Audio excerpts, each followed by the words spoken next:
আলহামদুলিল্লাহি রাব্বিল আলামিন ওয়া সাল্লাল্লাহু ওয়া সাল্লামা আলা নবিয়িনা মুহাম্মাদিন ওয়া আলা আলিহি ওয়া সাহবিহি আজমাইন। ইমাম বুখারী ট্রাস্ট এবং কুল্লিয়াতুল কোরআনের যৌথ আয়োজনে সাপ্তাহিক ইলমি মজলিসে আপনাদের সবাইকে স্বাগতম। আমাদের আজকের আলোচনার বিষয় হচ্ছে সূরা আল ফাতিহা, রোজ পড়ি তবু অচেনা। আমাদের আজকের আলোচনাটা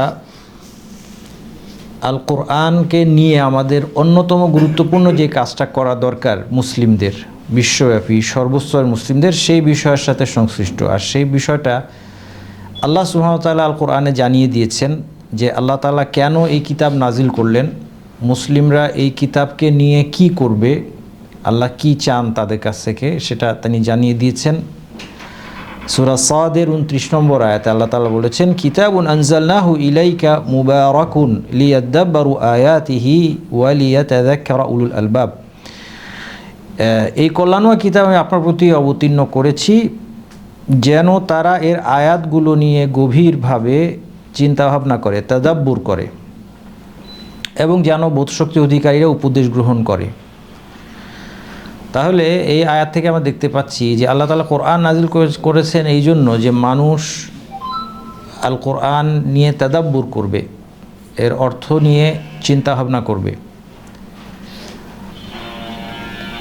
শুধু তাই নয়, বরং আল কোরআনের তাদাব্বুর না করার বিষয়টাকে তিরস্কার করা হয়েছে আল কোরআনে দুই জায়গায়। তার মধ্যে একটা হচ্ছে আফালা ইয়াতাদাব্বারুন আল কোরআন আম আলা কুলুবিন আকফালুহা, তবে কি তারা কোরআন নিয়ে গভীরভাবে চিন্তাভাবনা করে না, নাকি তাদের অন্তর তালা দেয়া। ইবনু তাইমিয়া রহমতুল্লাহ আলাই এই সম্পর্কে খুব চমৎকার একটা কথা বলেছেন। আলেমদের সব কথাগুলোই চমৎকার হয়, কিন্তু তার মধ্যে আপনারা দেখবেন ইবনু তাইমিয়া, ইবনু কাইয়িম, তাদের কথাগুলো এত অসাধারণ যে একেবারে অন্তরকে খুব দ্রুত স্পর্শ করে। তিনি খুব চমৎকার একটা কথা বলেছেন এই বিষয়টায়। তিনি বলছেন, কাদ উলিমা আন্নাহু মান ক্বারা কিতাবান ফি তিব্বি আও আল হিসাবি আও গায়রিহিমা ফাইন্নাহু লা বুদ্দা আন ইয়াকুনা রাগিবান ফি ফাহমিহি ওয়া তাসাউরি মাআনিহি। তিনি বলছেন যে এটা একটা জানা বিষয়, এটা ওয়েল নোন, যে কেউ যদি ডাক্তারির উপর অথবা অ্যাকাউন্টিংয়ের উপর কোনো বই পড়ে অথবা অন্য কোনো সাবজেক্ট, তিনি দুইটা সাবজেক্টের কথা বললেন এবং বললেন যে আরও যে কোনো একটা সাবজেক্টের উপর যদি কোনো একটা বই পড়ে, তাহলে এটা আন্ডারস্টুড যে সে এটা বুঝতে আগ্রহী হবে এবং এখানে কি বলা হয়েছে সেটাকে সে আয়ত্ত করতে, সেটাকে সে তার কনসেপ্টের মধ্যে এটাকে নিয়ে আসার ব্যাপারে সে যত্নবান হবে। ফাকাইফা বিমান ইয়াকরাউ কিতাবাল্লাহি তাআলা। তারপর তিনি প্রশ্ন করছেন যে তাহলে যে আল্লাহর কিতাব পড়ে তার ক্ষেত্রে এটা কতটা বেশি আরও প্রযোজ্য হওয়ার কথা ছিল। আল্লাযী বিহি হুদাহু, যেই কিতাবের দ্বারা তার সমস্ত হেদায়েত হবে। ওয়া বিহি ইয়ারিফুল হাক্কা ওয়াল বাতিল, এর মাধ্যমেই সে সত্য এবং মিথ্যাকে চিনতে পারবে। ওয়াল খায়রা ওয়াশ শাররা, এবং ভালো মন্দকে চিনতে পারবে।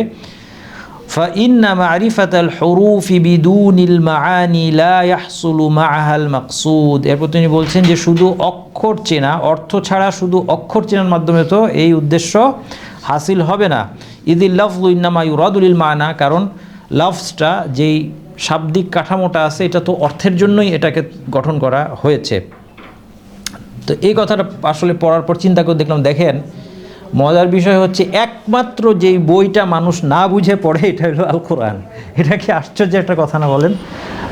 আল্লাহ সুবহানাহু ওয়া তাআলার কিতাব, আমাদের স্রষ্টার বাণী আমাদের উদ্দেশ্যে। পৃথিবীর আর কোনো বই আপনি জীবনে কোনো দিন পড়েন নাই যে খালি আমি রিডিং পড়ে যাই, এটা পড়তে পারলেই হইলো, আমার এর মধ্যে কী আছে এটা আমার বোঝার দরকার নাই। শুধুমাত্র একটা বইকে মানুষ এইভাবে পড়ে, সেটা হচ্ছে আল কোরআন। তো সেইখানে আমাদের আসলে এই বিষয়টা একটু সচেতন হতে হবে। ইমাম নওয়াবী বলছেন, ইয়ামবাগি লিল কারি, আমি সূরা ফাতিহা আলোচনায় যাব তার আগে এই বিষয়টা আমাদের আসলে আমাদের অ্যাটিটিউডের একটা চেঞ্জ দরকার। এই জন্য আমি একটু এই বিষয়ে কিছু কথা, আলেমদের কিছু কোটেশন আপনাদের সামনে তুলে ধরছি। ইমাম নওয়াবী বলছেন, ইমাম নওয়াবী আরেকজন বিখ্যাত ইমাম, তিনি বলছেন ইয়ামবাগিল কারি আন ইয়াকুনা শা'নুল খুশু'।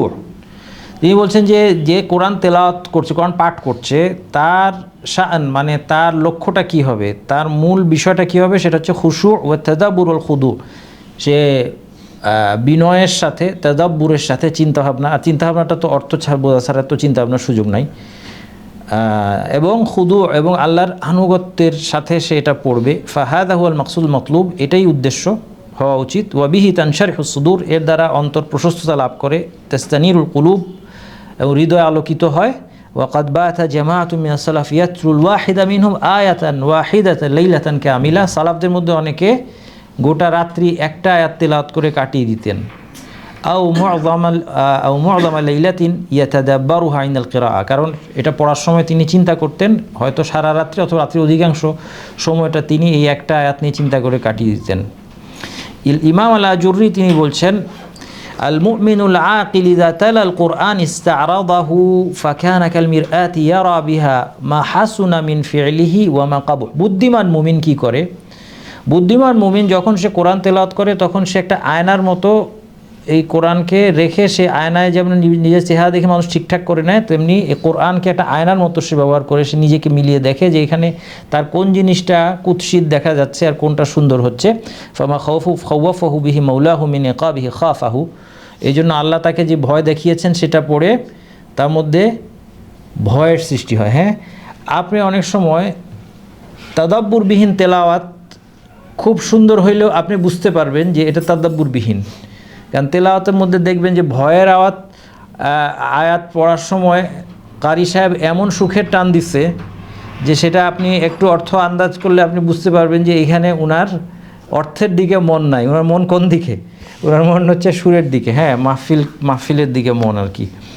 তো এটা খুব সহজে বোঝা যায়। আচ্ছা, ওয়ামা রাগবা ফিহি মাওলাহু রাগিবা ফিহি ওয়া রাজাহু, এই জন্য আপনার আসলে এই যে মক্কা মদিনায় গেলে আপনারা যে তেলাওয়াতটা শুনেন, এটা এত অন্তরকে স্পর্শ করে, কিন্তু শুধু সুরের জন্য না, শুধু সুর বা সাউন্ড সিস্টেমের জন্য না, আপনি বুঝবেন যে তারা প্রভাবিত হচ্ছে, যিনি পড়তেছেন তিনি এই পড়ার দ্বারা প্রভাবিত হচ্ছেন, আর এইটা আপনার অন্তরকেও স্পর্শ করে, যেটা আমি আসলে বাংলাদেশে খুব কম পাওয়া যায়। এটা ঠিক না? বাংলাদেশের মসজিদগুলোতে এই জিনিস পাওয়া যায়, বাংলাদেশের মসজিদে অনেক সুন্দর সুন্দর সুর পাওয়া যায়, কিন্তু এই জিনিসটা পাওয়া যায় না। এবং সবচেয়ে দুঃখ যেই জায়গায় আমার লাগে যে এই জায়গায় বাবা থামলেন কেন, কোন জায়গায় গিয়ে যে থামবে, একটা ঘটনার পুরা আপনি সূরা কাফের যেই আপনার সেকেন্ড পেজটা, আমার দেশে যে মুসাফ যে মুখস্থ করে, সেকেন্ড পেজটা শেষ হয়ে গেছে হচ্ছে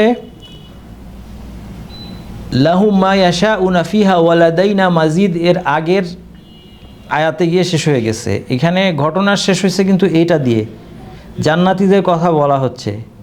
হ্যাঁ, জান্নাতীদের বর্ণনাটা শুরু হয়েছে কী দিয়ে বলেন তো? জান্নাতের বর্ণনাটা কী দিয়ে শুরু হয়েছে? সূরা কাফের 2য় পৃষ্ঠার শেষে আছে না? এখানে আমাদের কুলিয়ার হাফেজ টাফেজ নাই দু একটা? ওয়া উজলিফাতিল জান্নাতুল মুত্তাকিনা গায়রা বাঈদ হাযা মা তুআদুনা লিকুল্লি আওয়াবিন হাফিজ মান খাশিয়ার রহমান বিল গায়বি ওয়া জাআ বিকলবিন মুনিব উদখুলুহা বিসালাম যালিকা ইয়াউমুল খুলুদ। এখানে গিয়ে থেমে গেছে, মানে এটা খুব আমার কাছে অস্বস্তি লাগে এই জিনিসগুলো।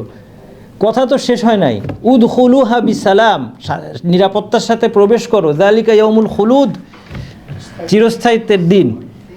এখন আরেকটা কথা আসবে, লাহুম মা ইয়াশাউনা ফিহা ওয়া লাদাইনা মাজিদ।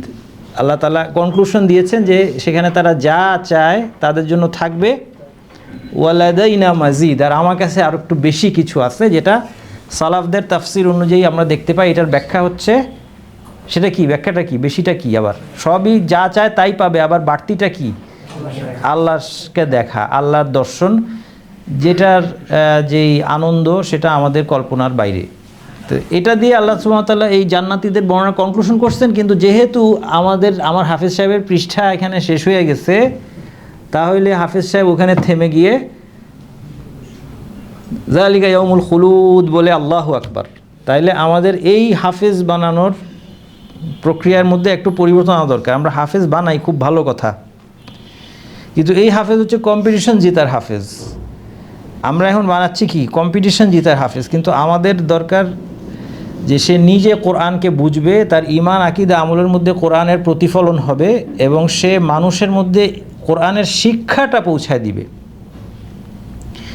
শুধু তারাবি পড়ানো, এই যে তারাবি প্রতি বছর আমরা তারাবির মধ্যে খতম দেই, এই এত খতম তো ইয়ের যুগেও হয় নাই, নবী সাল্লাল্লাহু আলাইহি ওয়াসাল্লামের যুগেও এত তারাবি খতম তো হয় নাই, তাই না? দেখেন আমরা যেমনি খতম দেওয়া, যত খতম হয় সারা বাংলাদেশে আর সারা বিশ্বে, রাসূলুল্লাহ সাল্লাল্লাহু আলাইহি সাল্লামের যুগে এত খতম কিন্তু তারাবির মধ্যে হয় নাই। কিন্তু তারা 5টা আয়াত পড়লে এই 5টা আয়াত তাদেরকে কি করেছে? পরিবর্তন করে দিয়েছে, তাদের আত্মশুদ্ধি করেছে, তাদের আমলের মধ্যে, আকীদার মধ্যে সব জায়গায় এই 5টি আয়াতের প্রভাব দেখা গিয়েছে। আচ্ছা, এরপর তাহলে ইমাম আল আজুরি কি বললেন? তিনি বললেন যে আয়নার মতো দেখতে হবে কোরআন পড়ার সময়। আল্লাহ যেগুলো ভয় দেখিয়েছেন ভয় পেতে হবে, যেখানে আশা দিয়েছেন সেখানে আশা হবে, আশা জন্ম নেবে অন্তরের মধ্যে। ফামান কানাত হাযিহি সিফাতুহু আও মা কারাবাহা, এটা যার বৈশিষ্ট্য হবে, ফাকাত তালাহু হাক্কা তিলাওয়াতি। ওই যে কোরআনের আয়াতটা আছে না, আল্লাযিনা আতাইনাহুমুল কিতাবা ইয়াতলুনাহু হাক্কা তিলাওয়াতিহি উলাইকা ইউমিনুনা বিহি। এখানেও কোথায় থামবেন আপনি? এটার উপর কিন্তু অর্থ নির্ভর করতেছে, আপনি কি অর্থে পড়তেছেন। হাক্কা তিলাওয়াতিহিতে থেমে যাওয়ার চেয়ে উত্তম হচ্ছে উলাইকা ইউমিনুনা বিহিতে গিয়ে থামা। কারণ তাইলে অর্থটা জানাইলো যাদেরকে আমি কিতাব দিয়েছি এবং তারা কিতাব পাওয়ার পরে যথার্থভাবে তেলাওয়াত করে তারাই এতে প্রকৃত ঈমানদার, এই অর্থ এসে দাঁড়াইলো, বুঝছেন? এটাই হচ্ছে কমপ্লিট অর্থটা। তো এই যে হাক্কা তিলাওয়াতিহি, এই হাক্কা তিলাওয়াতি, প্রকৃত তিলাওয়াতটা কী জিনিস, এটা ইমাম আজুরি বলছেন এখানে, যে এই প্রকৃত তিলাওয়াতটা যেটা আমরা সূরা বাকারার মধ্যে পেলাম এখানে এই আয়াতে, এটা হলো কি, যে পড়ার সময় যখন সে নিজের সাথে মিলায় যে এইটা একটা আয়নার মতো আমি দেখতে পাচ্ছি, হ্যাঁ, এবং এটা সাধারণ মানুষ করতে পারে। এই জন্য আমাদের একটা ইলমি আন্দোলন গড়ে তোলা দরকার। আন্দোলন তো অনেক রকম হয়, তো আমি তো আর আন্দোলন বেশি বুঝি না, কিন্তু একটা ইলমি আন্দোলন যেটা দরকার সেটা হচ্ছে সবার জন্য তাদাব্বুর, এটা দরকার। কারণ এই যে আপনি মিলাবেন, আপনি তাদাব্বুর করবেন, এখানে আবার আমাদের অনেক সময় মনে হয় যে আমাদের তাদাব্বুর করতে হলে অনেক বেশি কিছু আমার জানতে হবে, আরবি ভাষা অবশ্যই জানতে হবে, এবং তারপরে শুধু সাধারণ আরবি ভাষাও যথেষ্ট হবে না, আমাদেরকে নাহু, সরফ, বালাগা অনেক কিছু জানতে হবে। কিন্তু বাস্তবতা হচ্ছে, দেখেন এত কিছু তো সাধারণ মানুষের মধ্যে সবাই জেনে শেষ করতে পারবে না।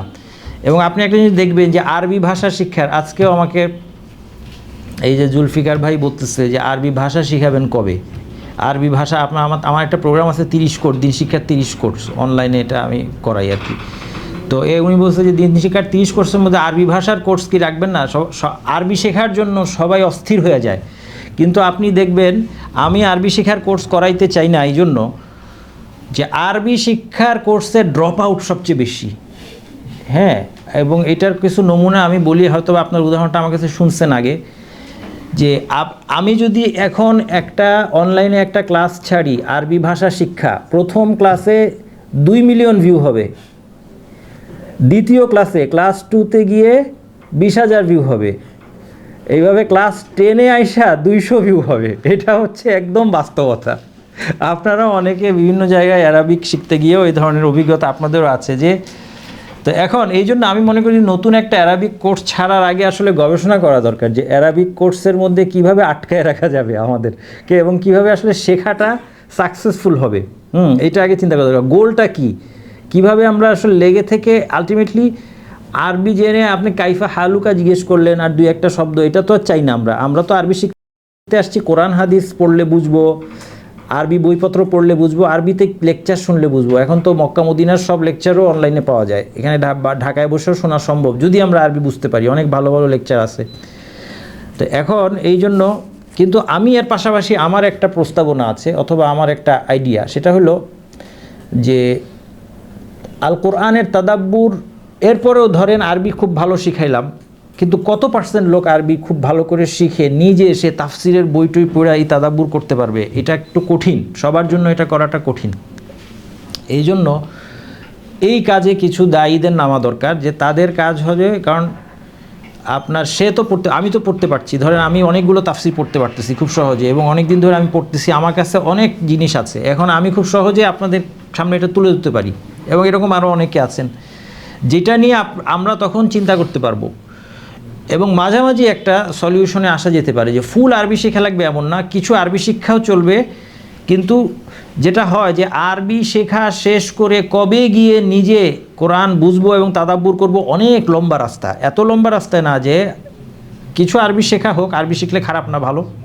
তার পাশাপাশি তাদাব্বুরটা এই ফর্মে চলতে পারে।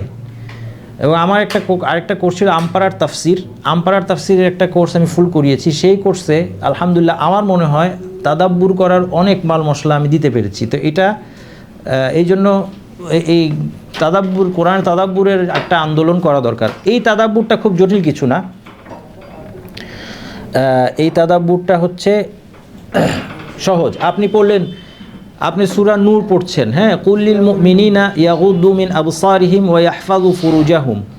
মুমিনদেরকে আল্লাহ তাআলা কি বলছেন? মুমিনদেরকে বলো তারা যেন তাদের দৃষ্টি অবনত রাখে এবং তাদের লজ্জাস্থান হেফাজত করে। একটু সামনে আগে আসতে পারেন আপনারা কয়েকজন, ওই জায়গা আছে তো, সামনে চলে আসেন। এখানে সোফাতেও 2-3 জন মুরব্বী চলে আসতে পারেন। এই আমার পাশের, যদি জায়গা না হয় আমার পাশের সোফায় 2-3 জন মুরব্বীকে পাঠিয়ে, যাদের মাটিতে বসতে কষ্ট হবে, এখানে চলে আসেন। হ্যাঁ আসেন, কোনো সমস্যা নেই, আসেন। ওয়ালাইকুম আসসালাম। হ্যাঁ এখানে আসেন। আমি মাটিতে বসতে খুব কষ্ট। আসেন। ওয়ালাইকুম আসসালাম, ভালো আছেন? জি বসেন। আচ্ছা, যে কথা বলছিলাম যে এই যে আপনি যখন পড়লেন, এটা বোঝা খুব কঠিন, এটা কোনো কঠিন কথা না। এখানে আল্লাহ সুবহানাহু ওয়া তাআলা আল কোরআনে খুব মানে অন্তর্স্পর্শী সহজ কথা বলেছেন, সবাই বুঝতে পারে যে মুমিনদেরকে বলুন তাদের দৃষ্টি অবনত রাখবে।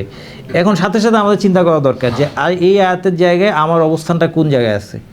এখন আমি এই আয়াত পড়ে তারপরে খবর শোনার নাম করে অনেকক্ষণ একজন ফিমেল নিউজ রিডারকে দেখলাম। এটা কি হলো? এটা হলো যে আমার তাদাব্বুরটা, এটা রিফ্লেকশনটা আমার মধ্যে হলো না। এই জায়গাতেই আমার চিন্তা করা দরকার যে আচ্ছা তাইলে যে আমি রোজ নিউজ দেখতেছি, হ্যাঁ হতে পারে যে আমার তো এখানে ওই নিউজ রিডারকে দেখার কোনো ইন্টেনশনও ছিল না, কিন্তু তারপরেও আল্লাহ যখন বললেন কুল্লিল মুমিনিন, মুমিনদেরকে বলো, এবং মুমিন বলে বলছে জানে, অর্থাৎ ইমানের দাবি, যদি ইমান থাকে তাইলে ইয়াগুদ্দু মিন আবসারিহিম, তাদের দৃষ্টি যেন তারা অবনত রাখে। তাইলে সাথে সাথে আমার এটার তাদাব্বুরের ফলাফল হবে আচ্ছা ঠিক আছে, যাও আমার এই নিউজ না দেখলেও চলবে, অথবা এমনভাবে আমি নিউজটাকে জানার চেষ্টা করব যেন আমার দৃষ্টি মতো রাখতে পারি। এইভাবে তাদাব্বুর সবাই করতে পারে। এবং আমরা সূরা ফাতিহার মধ্যে আমরা দেখব যে সবচেয়ে বড় তাদাব্বুর উপকরণ সূরা ফাতিহার মধ্যে আছে, যেটা তো সবার জন্য পড়া মাস্ট। এটা এমন কোনো ব্যক্তি নাই যাকে এখান থেকে অব্যাহতি দেওয়া হয়েছে, আনলেস একেবারেই কারো মুখস্থ না হয়, তাইলে সে সূরা ফাতিহা ছাড়াই সালাত আদায় করবে। কিন্তু তারপরেও সে কিন্তু ইমামের পিছনে পুরুষ হলে সূরা ফাতিহা সে শুনছে। আচ্ছা, এরপর ইবনে তাইমিয়া রাহমাতুল্লাহ আরেকটা সুন্দর উক্তি তিনি বলছেন, মান তাদাব্বাল কুরআন তালিবাল হুদা মিনহু তাবায়ানহু তারিকাল হক, যে আসলে হেদায়েতের আশায় কোরআন নিয়ে, হেদায়েত পাওয়ার জন্য কোরআন নিয়ে তাদাব্বুর করবে, তার কাছে অবশ্যই সত্যের পথটা পরিষ্কার হয়ে যাবে। আচ্ছা, এরপর আপনার 700 হিজরির একজন আলেম আবু শামা আল মাকদিসি রহমতুল্লাহ আলাইহি, তিনি দেখেন এটা বলছেন, কথাটা এখন কত চলে, 1447 চলে। আর উনি এই কথাটা বলছেন, তার কথাটা আপনারা শুনেন, দেখেন যে এখন মনে হচ্ছে যে আমাদের অবস্থাটা তিনি বলছেন, মানে ওই সময় থেকেই তিনি একটা জিনিস নিয়ে আফসোস করছেন। সেটা কি দেখেন, তিনি বলছেন, আমি আরবিটার পড়লাম না, শুধু অনুবাদটা বলি। তিনি বলছেন, আজ অধিকাংশ কোরআন শিক্ষার্থীর কেবলমাত্র শক্তিশালী হিফজ, দ্রুত তেলাওয়াত, শুদ্ধ উচ্চারণ, হরফের মাখরাজ বিশুদ্ধ করা এবং সুন্দর কণ্ঠে পড়া। হ্যাঁ, আমি কিন্তু নিজে তাজবিদের টিচার, কিন্তু আমি এখন তাজবিদের টিচার হয়েও বলি যে আসলে আমরা তাজবিদ টিচার অনেক সময় বেশি বাড়াবাড়ি করি। এমন বাড়াবাড়ি করে ফেলি যে নামাজ হইতেছে কি না এই টেনশনে মুসল্লিরা দেখা যাচ্ছে নামাজই ঠিকমতো পড়তে পারতেছে না এবং তার তিলাওয়াত আগাচ্ছে না। এটা তো হওয়ার কথা ছিল না, এটা আমাদের দোষ। আমি বলি যে এটা আমার দোষ, আমাদের ব্যর্থতা। এই জন্য এখন আমি সবাইকে বলি যে সালাতের মধ্যে অথবা আপনার ডেইলি কোরআন তেলাওয়াতের যেই আপনার একটা সময় আছে, সেই সময়ের মধ্যে আপনি তাজবিদ ঠিক করতে যাবেন না। ওই সময় আপনার তাজবিদ নিয়ে আপনি চিন্তা করেন না, আপনি তেলাওয়াত করে যান। তাজবিদ ঠিক করার চেষ্টা তো সারা জীবন করবেন, মৃত্যু পর্যন্ত করবেন, ওইটার জন্য আপনার তেলাওয়াত যেন ব্যাহত না হয়। আচ্ছা দেখেন, এখন উনি সেই যুগেই বলছে যে এগুলি হয়ে গেছে কি ছাত্রদের মূল লক্ষ্য। যদিও এগুলো ভালো, তিনি বলছেন যদিও এগুলো ভালো, তবে এগুলোর চেয়েও আরও গুরুত্বপূর্ণ এবং উত্তম বিষয় রয়েছে, যা হলো কোরআনের অর্থ বোঝা, তা নিয়ে চিন্তা ভাবনা করা, কোরআনের নির্দেশনা অনুযায়ী আমল করা, এর সীমারেখা মেনে চলা এবং সুন্দর তেলাওয়াতের আসল ফলাফল হিসেবে তাকওয়া অর্জন করা, আল্লাহ ভীতি অর্জন করা, খাশিয়াতুল্লাহ। তিনি তাকওয়া বলেন নাই, শব্দটা বলছেন খাশিয়াতুল্লাহ, আল্লাহর আল্লাহ ভীতি অর্জন করা, এটা হচ্ছে চূড়ান্ত ফলাফল, যেদিকে মনটা থাকা দরকার। সরি, এরপরে আরেকজন, এই জন্য এখানে সাম্প্রতিক সময়ের একজন আলিম উস্তাদ ডক্টর আব্দুল করিম বাক্কারের ওনার তারবিয়ার উপর খুব সুন্দর কিছু বই আছে। এটার উপর আমি কয়েকটা সিরিজ লেকচার দিয়েছিলাম অনেক আগে, সন্তান প্রতিপালনের উপর উনার কিছু এক্সেপশনাল বই আছে। তিনি বলছেন মা আহাম্মিয়াতি হিফজুল কোরআনুল কারীম, মানে কোরআন মুখস্থ করার গুরুত্ব তো অস্বীকার করার কোনো উপায় নাই, এটা কিন্তু উদ্দেশ্য না। যে কোরআন যে আমরা মুখস্থ করব এটা যে দরকার আছে, এটা নিয়ে কোনো সন্দেহ নাই। কিন্তু তা বলছেন ইল্লা আন্নানা নাজিদু আমরান গরিবান ফি আলামিল ইসলামী, আমরা বর্তমান ইসলাম বিশ্বে একটা আজব বিষয় দেখতে পাই। সেটা কি? হাইসু ইন্না ফিহি মিআতিল উলুফ মিনাল মাদারিস আল্লাতী তা'তানি বিহিফযিল কোরআন, সেখানে শত সহস্র মাদ্রাসা আছে যেটা কোরআন হিফজ করার ব্যাপারে অত্যন্ত যত্নবান। আলা হিনিন আন্নানা লা নাকাদু নাজিদ মাদ্রাসাতান ওয়াহিদাতান মুতাখাসসিসাতান বিতাদাব্বুরি ওয়া ফাহমি ওয়া তাফাক্কুর ফিহি, আমরা একটাও মাদ্রাসা পাই না যেটা কোরআনের অর্থ এবং তাদাব্বুরের ব্যাপারে স্পেশালাইজড। অর্থাৎ কেউ বলে না যে আমার মাদ্রাসাটা এই কোরআনের অর্থ শেখানো এবং অর্থ নিয়ে চিন্তা ভাবনা করতে শেখানো বাচ্চাদেরকে, এই ব্যাপারে এটা বলে না। সাধারণত মাদ্রাসাগুলো কী হয়, মাদ্রাসাগুলো ভালো মাদ্রাসা কোনগুলো মানুষ মনে করে যে হিফজটা কিন্তু এখন একটা ক্রেজ। একেবারে আপনি যদি ইসলামিক স্কুল দেন, সফল যদি হতে চান, আপনাকে রাখতে হবে যে আমি হিফজ করায় দিব, এবং এটার কোনো অ্যাসেসমেন্ট নাই। আমি বাস্তবতা বুঝলাম, কিছু মনে করেন না। আমি ইন্নী লাকুম নাসিহুন আমিন, আমি আপনাদের প্রতি এবং স্কুলগুলির প্রতি আমি ওয়েল উইশার, কারণ আমি চাই যে ইসলামিক স্কুলগুলো সফল হোক। কিন্তু এখানে এই ফাঁকগুলো বন্ধ করা দরকার। আমি একটা ইসলামিক স্কুল দিলাম, এখানে সব কিছুর পাশাপাশি আমি হিফজ করাই, আচ্ছা, এটার কিন্তু কোনো এক্সটার্নাল অ্যাসেসমেন্টের ব্যবস্থা নাই। এটা হচ্ছে আমার দুঃখ। এটা আসলে আপনি কতটুকু করাইতে পারছেন, কতজন আসলে হিফজ বলতে কি বোঝায়। সে যে বলছেন আপনি হিফজ করছে, মুখস্থ করছে, সে দেখা যাচ্ছে হয়তো যে সে কোনো মতে, তাদের মধ্যে যারা হিফজ করে কোনো মতে একবার শোনায় দিছে আর কি, কোনোভাবে একবার একটা, কিন্তু হিফজ তো ওই করার চেয়ে হিফজ ধরে রাখা হলো আসল চ্যালেঞ্জ। হ্যাঁ, সে তারপরে বাকি জীবন সে যদি এই হিফজটা নাই থাকে, তাহলে এত কষ্ট করে এত ম্যান আওয়ার দিয়ে তাকে মুখস্থ করাইলাম, তাহলে ফায়দাটা কি? তো এখন এই হিফজটা হয়ে গেছে এখন একটা ক্রেজ হয়ে গেছে এখন হিফজটা, এবং এই হিফজ করাইতেই হবে আমার সন্তানকে। দেখেন, হয়তো অনেক সময় দেখা যায় যে মা বাবা একটা লাইন দুইটা লাইন কোরআন পড়ে না, কিন্তু আমার ছেলের একদম হাফেজ হতে হবে। অফিস থেকে এসে বাবা বসে ফেসবুক নিয়ে, আর বাচ্চাকে বসতে হবে কোরআন নিয়ে। হ্যাঁ, বাচ্চার হিফজ ঠিক মতো না হলে খুব দেখা যায় রেগে যায়, কিন্তু নিজে কিন্তু কোরআনের সাথে কোনো সম্পর্ক নাই। এই জিনিসটা কখনো ওয়ার্ক করবে না। আচ্ছা, এরপর এই জন্য আরেকজন বলছেন, এখন দেখেন তাদাব্বুর এবং হিফজের যেই সম্পর্কটা, এই বিষয়ে আরেকজন আলেম উনি বলছেন, ক্বালা ইবনু মাসউদের উক্তি দিয়ে বলছেন, ইবনু মাসউদ বলেছেন ইকরাউল কোরআন ওয়া হাররিকু বিহিল কুলুব, তোমরা কোরআন পড়ো এবং কোরআনের দ্বারা তোমাদের অন্তরকে নাড়া দাও।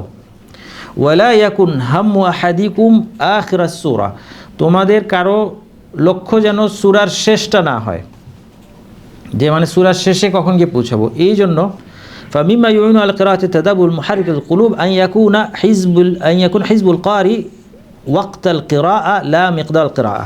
আচ্ছা, এখান থেকে উনি একটা জিনিসের দিকে ইয়ে করতেছেন যে তাহলে আমাদের যে ডেইলি কোরআনের একটা সময় আমরা নির্বাচন করব, সেই সময়টা হবে পরিমাণ দিয়ে না, এক পারা আধা পারা এভাবে না, সময় দিয়ে।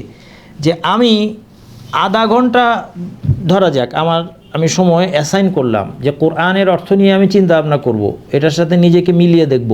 এই আধা ঘন্টায় শুধুমাত্র হইতে পারে যে আমি ইয়াকা না'বুদু ওয়া ইয়াকা নাস্তাঈন পার করতে পারলাম না, এটা নিয়ে চিন্তা করব। এটা নিয়ে ইয়াকা না'বুদু ওয়া ইয়াকা নাস্তাঈন এই আয়াত নিয়ে অনেক কথা আছে আলেমদের, এরকম আছে যে সারা রাত এইটা তেলাওয়াত করেছেন, দীর্ঘ সময় ধরে খালি এটা তেলাওয়াত করছেন। মানে কি? মানে তিনি চিন্তা করছেন যে এইটার সাপেক্ষে আসলে আমি কোন জায়গায় দাঁড়িয়ে আছি, আল্লাহর কাছে এখানে কী বলছি, কী চাচ্ছি,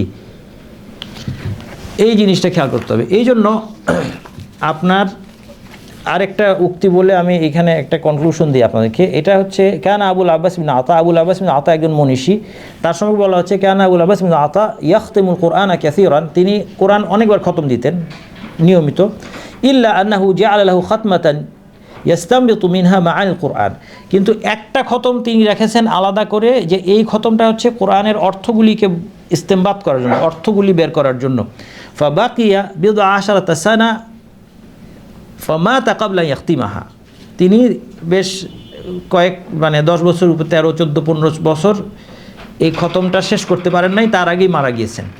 তার মানে এখন খতম থাকবে আপনার 2 রকম, এবং বিশেষ করে যারা আপনারা হিফজ করবেন, বাচ্চারা হিফজ করবে ভালো, কোনো অসুবিধা নেই, তাদের রিভিশন থাকবে। যখন কেউ হাফেজ হইতে চায় তাকে বলা হয় যে কমপক্ষে তুমি দিনে 3 পারা তোমার রিভিশন রাখা উচিত, 3 পারা কমপক্ষে, সে হাফেজ যদি হয়। আচ্ছা, এটা হচ্ছে মুখস্থ ধরে রাখার যেই খতম, এটা সে প্রতি 10 দিনে একবার, অথবা 7 দিনে হলে আরও ভালো, অথবা যে কয়দিনে হয় করলো। কিন্তু আরেকটা খতম থাকবে আমাদের, এটা হচ্ছে তাদাব্বুরের খতম। আর এই তাদাব্বুরের খতম, এটা শেষ করার কোনো টার্গেট নাই আমাদের। টার্গেট নাই বলতে মানে শেষ কোনো টাইমের মধ্যে করতে হবে, এটা বেঁধে নিলে হবে না। এটা হবে হচ্ছে সময় ভিত্তিক, আমাদের প্রতিদিনের একটা সময় আমরা বাছাই করব, 15 মিনিট হোক, আধা ঘন্টা হোক, এই সময়ে আমরা আল কোরআনের তাদাব্বুর করব। এরপর এই জন্য ইবনে তাইমিয়া রাহমাতুল্লাহ বলছেন দাখালা ফি কওলিহি সাল্লাল্লাহু আলাইহি ওয়াসাল্লাম খায়রুকুম মান তাআল্লামাল কোরআন ওয়া আল্লামাহু তা'লিমুল হুরুফিহি ওয়া মাআনিহি জামিআন, তিনি বলছেন যে আল্লাহ রাসূল বলেছেন যে তোমাদের সর্বোত্তম কারা, যারা কোরআন শেখে এবং শেখায়। এর মধ্যে হরফ শিক্ষা দেওয়া এবং অর্থ শিক্ষা দেওয়া দুইটাই কিন্তু ঢুকে গিয়েছে। এটা শুধু মনে করার কোনো কারণ নাই যে এটা শুধু তাজবিদের শিক্ষকদের জন্য নয়, বরং বলছেন বাল তাআল্লুমু মাআনিহি হুয়াল মাকসুদুল আউয়াল মিন তাআল্লুমি হুরুফিহি, বরং হরফ শিক্ষার মূল উদ্দেশ্যই হলো অর্থ শেখা। ওয়াযালিকা আল্লাযী ইয়াজিদুল ঈমান, আর এটাই হচ্ছে ঈমানকে বাড়ায়। কামা ক্বালা জুনদুব ইবনে আব্দুল্লাহ ওয়া আব্দুল্লাহ ইবনে উমর ওয়া গায়রুহুমা, যেমনটা জুনদুব ইবনে আব্দুল্লাহ ওয়া আব্দুল্লাহ উমর রাদিয়াল্লাহু আনহুমা এবং অন্যরা, তারা বলেছেন, সাহাবিয়া বলেছেন, কি বলছেন দেখেন, এটা খুব একটা ইম্পর্টেন্ট কথা। তারা বলছেন তাআল্লামনাল ঈমান সুম্মা তাআল্লামনাল কোরআন, আমরা আগে ঈমান শিখেছি তারপর কোরআন শিখেছি। কিন্তু তারপরে ফাজদাদনা ঈমানান, ফলে আমাদের ঈমান বেড়েছে। ওয়া আনতুম তাআল্লামতুমুল কোরআন সুম্মা তাতাআল্লামুল ঈমান, কিন্তু তোমাদের ক্ষেত্রে এটা উল্টা, পরের জেনারেশনের ক্ষেত্রে কি এটা উল্টা। ছোটোবেলা থেকে আমরা যখন বাচ্চাদের কোরআন মুখস্থ করাই, তখন সে এত দিন সম্পর্কে, কোরআনের গুরুত্ব, ঈমান সম্পর্কে বুঝে না। তো এই জিনিসটা খুব ভালো, উনি কি বলতে চেয়েছেন এটা খুব ভালো বুঝতে পারবেন। আপনি কনভার্টদেরকে দেখেন, একটা লোক যখন অবিশ্বাসীদের দেশে সে জন্ম নিয়েছে, সে জন্মগতভাবে সে অন্য ধর্মের ছিল, তারপরে সে কোরআন পড়ে এবং কোরআন পড়ার পর সে ইসলাম গ্রহণ করে, যখন আপনি গিয়ে দেখবেন তার কোরআনের জ্ঞান আমাদের সবার চেয়ে তো বেশি, আমাদের অনেক আলেমদের চেয়েও তার কোরআনের জ্ঞান বেশি। তার কারণ কি? কারণ সে সরাসরি কোরআন থেকে হেদায়েত নিয়েছে। সে কোরআনে শুরু থেকেই আসছে পথ খুঁজতে খুঁজতে, যে আমি সত্যটা খুঁজতে খুঁজতে আসছি।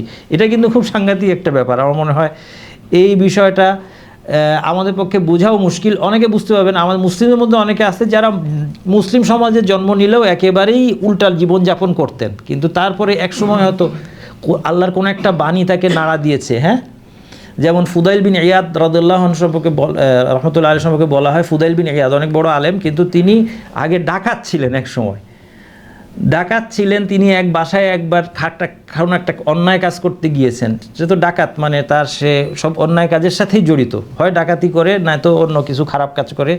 এখন খারাপ কাজ করতে গিয়েছে রাতের বেলা, তো গিয়ে রাতের বেলা যেছে, এখন হয়তো আশেপাশের বাসায় কেউ একজন তাহাজ্জুদ পড়ছে, তেলাওয়াত করছে, আলাম ইয়ানি লিল্লাযিনা আমানু আন তাখশা কুলুবুহুম লিযিকরিল্লাহি ওয়া মা নাযালা মিনাল হক। এই আয়াতে আল্লাহ তাআলা বলেছেন যে মুমিনদের কি এখনো সময় হয় নাই যে তাদের অন্তর আন্তাখশা কুলুবুহুম লিযিকরিল্লাহ, আল্লাহর স্মরণ এবং নাযাল মিনাল হক, এবং যে সত্য অবতীর্ণ হয়েছে এর প্রতি বিনম্র বিনীত হবে অন্তর, এই সময় কি এখনো হয় নাই? এই কথা শুনে, উনি তো আরব ছিলেন, তার উপর আল্লাহর বাণী, শুধু তো আরবি না, এটা একটা সর্বোচ্চ মানের আরবি, এটা তার অন্তরের সাথে সাথে প্রভাব ফেলে তিনি বললেন হ্যাঁ সময় হয়েছে, অবশ্যই এখন সময় হয়েছে আমার তওবা করতে হবে। এই যে পরে উনি ডাকাতি ছেড়ে দিয়ে এই আয়াত শুনে দেখেন, একটা আয়াত একটা মানুষের জীবনকে চেঞ্জ করে দেয় যদি এটা হয় সামাউ তাদাব্বুর। যখন আপনি এই জন্য ওই যে সূরা কাফের ওই আয়াতটা যখন বলে, ওই আয়াতটা কি তার আগে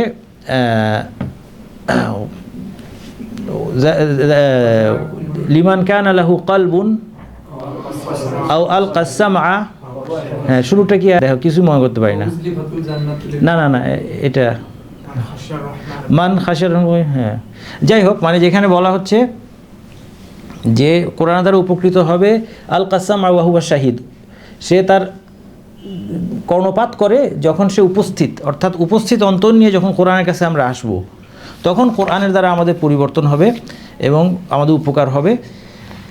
তাদাব্বুর জটিল কিছু না, এটা আমরা একবার বলেছি যে তাদাব্বুর সবার পক্ষে করা সম্ভব। এই জন্য হাসান আল বসরি বলেছেন, হাসান বসরি রহমতুল্লাহ আলাইহি তিনি তাবে, তিনি বলছেন ইন্না হাযাল কুরআন কাদ কারাহু আবিদুন সুবিয়ান লা ইলমা লাহুম বিতাউইলিহি ওয়া মা তাদাব্বুরু আয়াতি ইল্লা বিতিবাইহি। তিনি বলতে চাচ্ছেন যে খুব সাধারণ মানুষ যারা দাস ছিল, ছোট শিশুরা পর্যন্ত কোরআন পড়েছে, কোরআনের তাদাব্বুর কী জিনিস এর অনুসরণটাই হচ্ছে কোরআনের তাদাব্বুর। ওয়া মা হুয়া বিহিফযি হুরুফি ওয়াদাআতি হুদুদিহি, যে এটা কোরআন মুখস্থ করলাম আর কোরআনের সীমাগুলোকে লঙ্ঘন করলাম, এভাবে তাদাব্বুর হবে না। হাত্তা ইন্না হাদাহুম লা ইয়াকুল লাকাদ ক্বারাতুল কুরআন ফামা আসকাতু মিনহু হারফান, অনেকে বলে থাকে যে আমি কোরআন পুরাটা পড়েছি একটা হরফও বাদ দিই নাই, তখন হাসান বসরি বলছেন ওয়াল্লাহি আসকাতাহু কুল্লাহু, তিনি সে পুরা কোরআনটাকেই পরিত্যাগ করেছে। মা ইউরাল কুরআনু লাহু ফি খুলুকিন ওয়ালা আমাল, কারণ কোরআনের কোনো প্রতিফলন তার চরিত্রে অথবা তার আমলের মধ্যে দেখা যায় না। তো সেই জন্য আমরা আসেন আজকে ইনশাআল্লাহ সূরা আল ফাতিহা সম্পর্কে মূল আলোচনা। এতগুলি ছিল ভূমিকা আমাদের আল কোরআনের দিকে, কোরআনের অর্থ নিয়ে চিন্তাভাবনা করতে হবে। সূরা ফাতিহা সম্পর্কে আমরা কিছু কথা বলবো। সূরা ফাতিহা আমাদেরকে দিনে অন্তত 17 বার পড়াটা আল্লাহ বাধ্যতামূলক করে দিচ্ছেন। এখান থেকেই আমাদের বোঝার কথা যে এটার মধ্যে খুব গুরুত্বপূর্ণ, সূরা ফাতিহার মধ্যে খুব গুরুত্বপূর্ণ কিছু আছে। বলা হয় যে আল্লাহ সুবহানাহু ওয়া তাআলা 104টি আসমানি কিতাব অবতীর্ণ করেছেন। এই 104টা আসমানি কিতাবের সমস্ত বক্তব্য সামারাইজ করেছেন 3টা কিতাবের মধ্যে, তাওরাত, ইনজিল এবং আল কোরআন। এই তাওরাত এবং ইনজিল এবং কোরআনের সমস্ত বক্তব্যকে আবার সামারাইজ করেছেন আল কোরআনের মধ্যে। আল কোরআনের সমস্ত বক্তব্যকে সামারাইজ করেছেন আল হিজবুল মুফাসসালের মধ্যে। আল হিজবুল মুফাসসাল হচ্ছে সাহাবীদের কোরআনকে ভাগ করার একটা সিস্টেম ছিল, তার মধ্যে কয়েকটা হিজব, কয়েকটা অংশে ভাগ করতেন। এর মধ্যে শেষ অংশটা হচ্ছে হিজবুল মুফাসসাল, সূরা কাফ থেকে শুরু করে সূরা নাস পর্যন্ত। তো বলছেন যে পুরা কোরআনের বক্তব্যটাকে এই কাফ থেকে নাস পর্যন্ত যে শেষ অংশটা, এই অংশের মধ্যে সামারাইজ করে দিয়েছেন। হিজবুল মুফাসসালের মধ্যে যেই বক্তব্য, এটাকে আবার সূরা আল ফাতিহার মধ্যে সামারাইজ করে দিয়েছেন। আর সূরা আল ফাতিহার বক্তব্যকে ইয়াকা না'বুদু ওয়া ইয়াকা নাস্তাইনের মধ্যে সামারাইজ করে দিয়েছেন। এবং বাস্তবতাও তাই, কারণ আপনি ইয়াকা নাস্তাইন থেকে পরের টুক হচ্ছে ইয়াকা নাস্তাইনের ব্যাখ্যা, আর ইয়াকা না'বুদুর আগের যা আছে এটা হচ্ছে ইয়াকা না'বুদুর ফাউন্ডেশন। এই ফাউন্ডেশনটা গড়ে আপনাকে ইয়াকা না'বুদুতে আসতে হয়। এইটাতে আসার সাথে সাথে আমি খুব সিকুয়েন্সিয়ালি আলোচনা করব না, হ্যাঁ, কারণ মোটামুটি সূরা ফাতিহার অর্থ আপনারা জানেন, আমরা সিকুয়েন্সিয়াল আলোচনা করব না। কিন্তু কিছু জিনিসের চিন্তা আমাদেরকে, সূরা ফাতিহা যে এতবার পড়ি এর কল্যাণটা, এর ফসলটা আমরা ঘরে তুলতে পারছি না। 17 বার আমরা সূরা আল ফাতিহা পড়ি এবং সাধারণত আমরা বেশিরভাগ প্রতিবারই অমনোযোগ সহকারে এটা পড়ি, মনোযোগ সহকারে আমরা এটা পড়তে পারি না, মন দিতে পারি না। তো এখান থেকে কিছু আমরা যদি নিতে পারি, এই জন্য আমি সিকুয়েশন যাচ্ছি না। দেখেন যেটা বলছিলাম যে ইয়াকা না'বুদুতে যখন আপনি আসলেন, এতক্ষণ ধরে আপনি প্ল্যাটফর্ম তৈরি করলেন। কীভাবে প্ল্যাটফর্ম তৈরি করলেন? আপনি শুরু করলেন কি দিয়ে? আপনি শুরু করলেন হামদ দিয়ে। হামদ মানে কি বলেন তো? হামদ মানে প্রশংসা, কিন্তু সব ধরনের প্রশংসাই কি হামদ? না। কি ধরনের প্রশংসাকে হামদ বলে? হ্যাঁ, না, মানুষের প্রশংসাকেও হামদ বলে, মানুষের প্রশংসাকেও হামদ বলা হয়, কিন্তু হামদ একটা বিশেষ ধরনের প্রশংসা। হ্যাঁ, এখান থেকে চিন্তা শুরু। হ্যাঁ, না, হ্যাঁ, হ্যাঁ, এটা একটা অর্থ, এটা হচ্ছে একটা দিক হামদের মধ্যে, যেটা উনি বলছে যে হামদের মধ্যে একটা বিনয় থাকবে। হ্যাঁ, হামদের মধ্যে একটা বিনয় থাকবে, এটা একটা দিক। আচ্ছা, এবং বলছেন যে কি ভালোবাসা। হ্যাঁ, আরেকজন ভাই যেটা বলছে এর মধ্যে ভালোবাসা থাকবে। হ্যাঁ, এটা বলছি দেখেন, হামদটা সব ধরনের প্রশংসা না, এটার মধ্যে ভালোবাসা থাকবে, বিনয় থাকবে। তার মানে আমরা বলতে পারি এটা হচ্ছে জেনুইন প্রশংসা।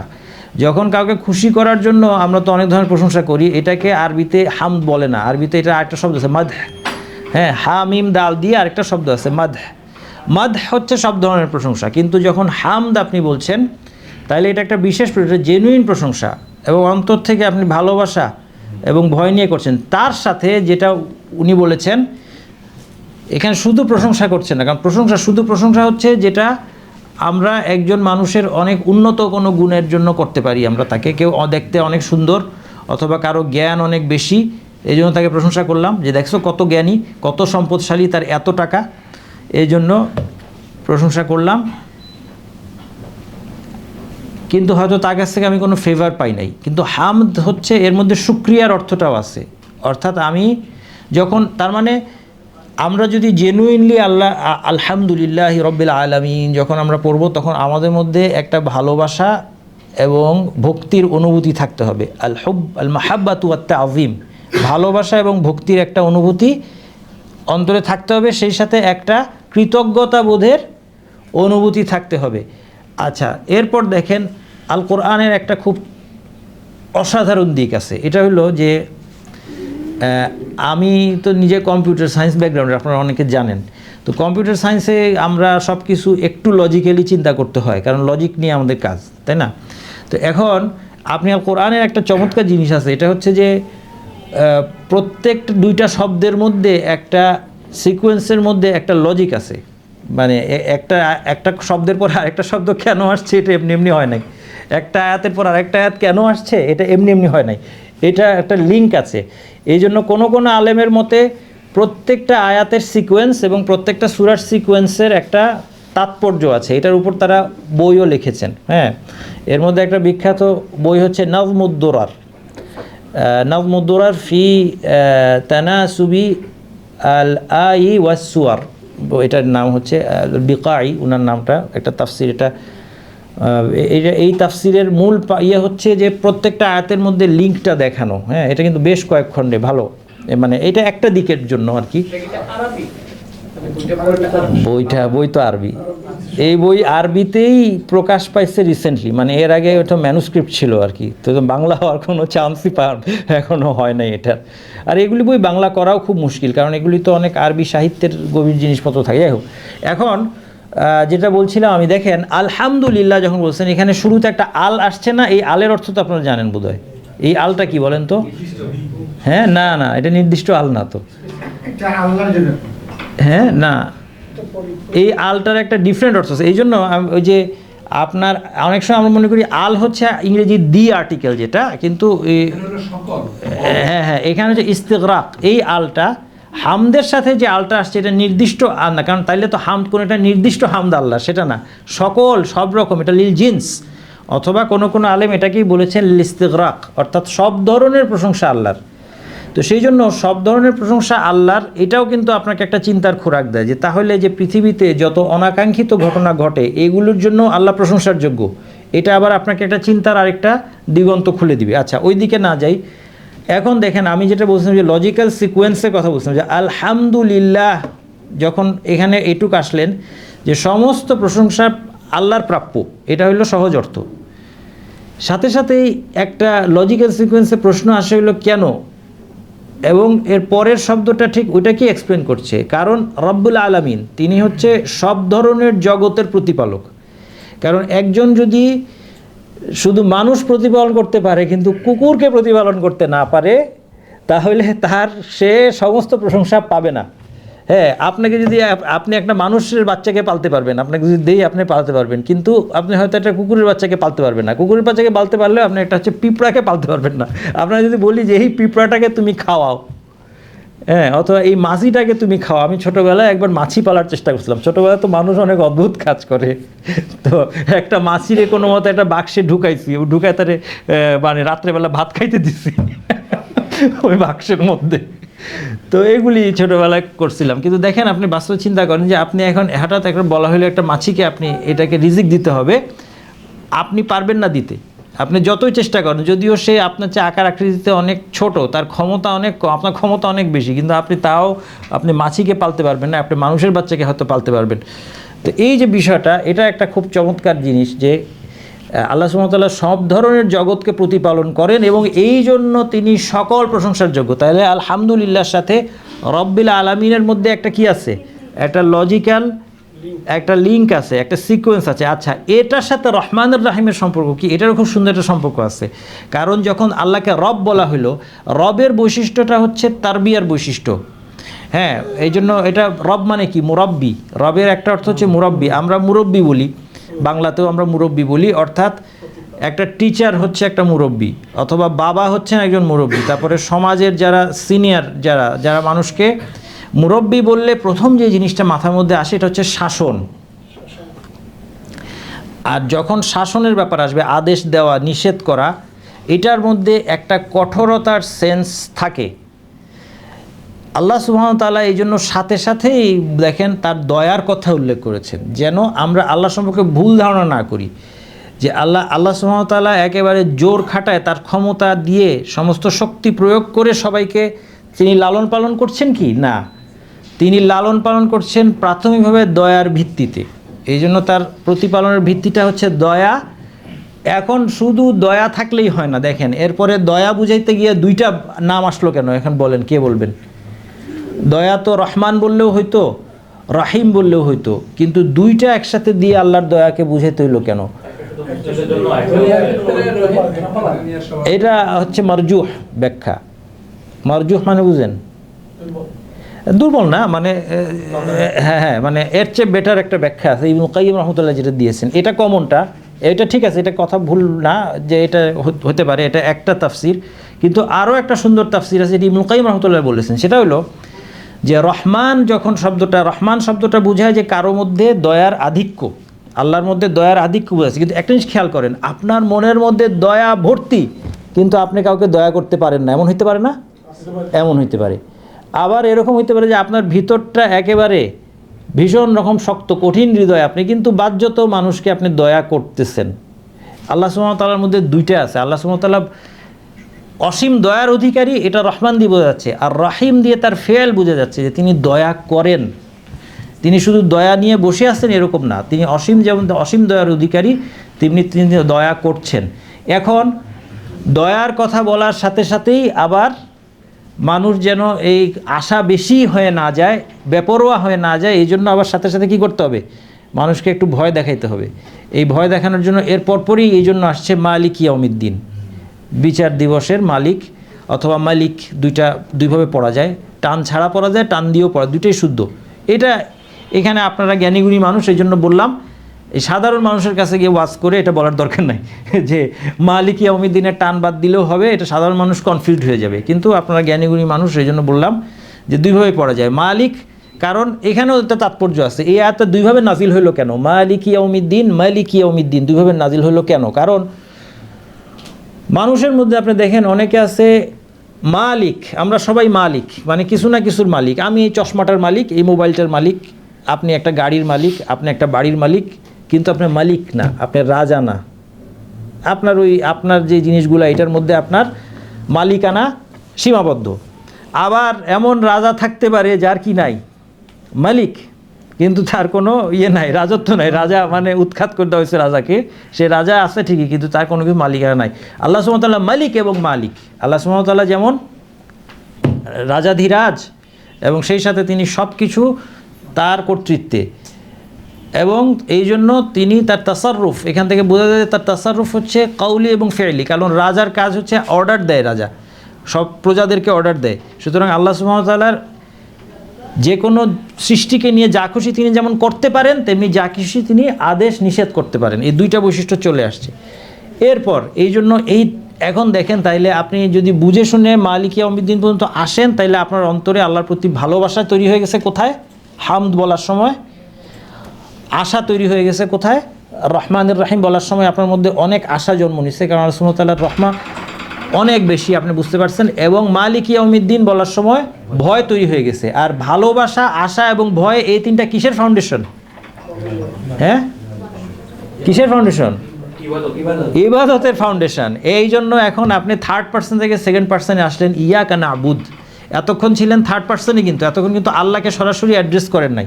আপনি বলেছেন থার্ড পার্সনে যে রব্বুল আলমিনের সমস্ত প্রশংসা, যিনি দয়ালু, দয়াময় এবং যিনি বিচার দিবসের মালিক। এইবার আপনার যখন ইবাদতের ফাউন্ডেশন তৈরি হয়ে গেল, তখন সরাসরি আল্লাহকে আপনি ঘোষণা দিলেন, ইয়াকা নাবুদ, আমরা একমাত্র আপনার ইবাদত করি। ইয়াকা নাবুদুকা না বলে, নাবুদুকা বললে হতো যে আমরা আপনার ইবাদত করি, কিন্তু থাকতে পারে নাবুদুকা, আপনার ইবাদত করি কিন্তু পাশাপাশি অন্য কারো করি, এরকম হইতে পারতো। কিন্তু যখন কাফ সামনে চলে আসছে না, ইয়াকা, কা মানে আপনি, কাফটা এখানে আপনি, কিন্তু কাফ আগে আসলে একা আসে না, ইয়া দিয়ে আসে। ইয়াকা যখন আগে চলে আসছে, এখন অর্থ আরবি ভাষার রীতিতে অর্থ সীমাবদ্ধ হয়ে গেছে যে একমাত্র আপনার ইবাদত করি, আর কারো ইবাদত করি না। অটোমেটিক লা ইলাহা ইল্লাল্লাহর মেসেজ চলে আসছে কোথায়? ইয়াকা নাবুদুর মধ্যে। হ্যাঁ, এটা হয়তো অনুবাদ করে কেউ বলতে পারে যে এখানে আপনি একমাত্র কোথায় পাইছেন? একমাত্র এটার মধ্যে, এই আরবি স্ট্রাকচারের মধ্যে আছে। এইবার যখন আপনি ঘোষণা দিলেন যে আমি আপনার ইবাদত করব, এটাই তো এই ঘোষণার মানে, একমাত্র আপনার ইবাদত করি। দেখেন, তারপরে ঘোষণা দিয়েছেন, এক বচনে দেন নাই, বহু বচনে দিয়েছেন। ইয়াকা আবুদু বলেন নাই, বলেছেন কি? ইয়াকা না আবুদ। সবাইকে টেনে নিয়ে আপনি বললেন কেন? সবাইকে টেনে নিয়ে বললেন কেন? চিন্তা, এটাই হচ্ছে তাদাব্বুর, যে আপনার চিন্তা করা দরকার। যে আপনি বলতে পারতাম ইয়াকা আবুদ, কিন্তু না বলে আল্লাহ শিখাইছেন যে এখন ইয়াকা না আবুদু বলতে শিখাইছেন। কারণ এটার মধ্যে, ইয়াকা আবুদুর মধ্যে একটা ঔদ্ধত্য আছে, মানে আমি আপনার একটা বান্দা, খুব সাংঘাতিক কিছু এরকম একটা আছে। কিন্তু যখন ইয়াকা না আবুদ বলেন, মানে আমি আপনার অনেক বান্দার মধ্যে একজন, ইনসিগনিফিক্যান্ট, আমার কোনো গুরুত্ব নাই। হ্যাঁ, আচ্ছা, এরপর সাথে সাথেই কি দরকার? আপনি ঘোষণা দিয়েছেন যে হ্যাঁ আল্লাহ আপনার ইবাদত করব, আমি মেনে নিয়েছি যে আর কোনো কিছু ইবাদত করব না, শুধু এক আপনার ইবাদত করব। সাথে সাথে আপনার যেটা দরকার সেটা হচ্ছে আল্লাহর সাহায্য ছাড়া আপনি কোনো দিনও এটা পারবেন না। এই মহান উদ্দেশ্য, সৃষ্টির উদ্দেশ্য, তাই না? ওমা খালাকতুল জিন্না ওয়াল ইনসা ইল্লা লিয়াবুদুন। এই জন্য ইবনে তাইমিয়া রাহমাতুল্লাহ বলছেন, দেখেন আবার ইবনে তাইমিয়ার কথা, ইবনে তাইমিয়ার কথাগুলি এক একটা মানে গোল্ড আর কি। ওনার কথাগুলি সব আলেমদের মধ্যে, ওনাকে নিয়ে অনেকে মাইন্ড করে যে এত ইবনে তাইমিয়াকে নিয়ে এত লাফালাফি করে, আলেম কি আর নাই পৃথিবীতে? ইবনে তাইমিয়া আর ইবনে কাইয়িম নিয়ে এত লাফালাফি করে কেন? সব আসলে কারণ আছে।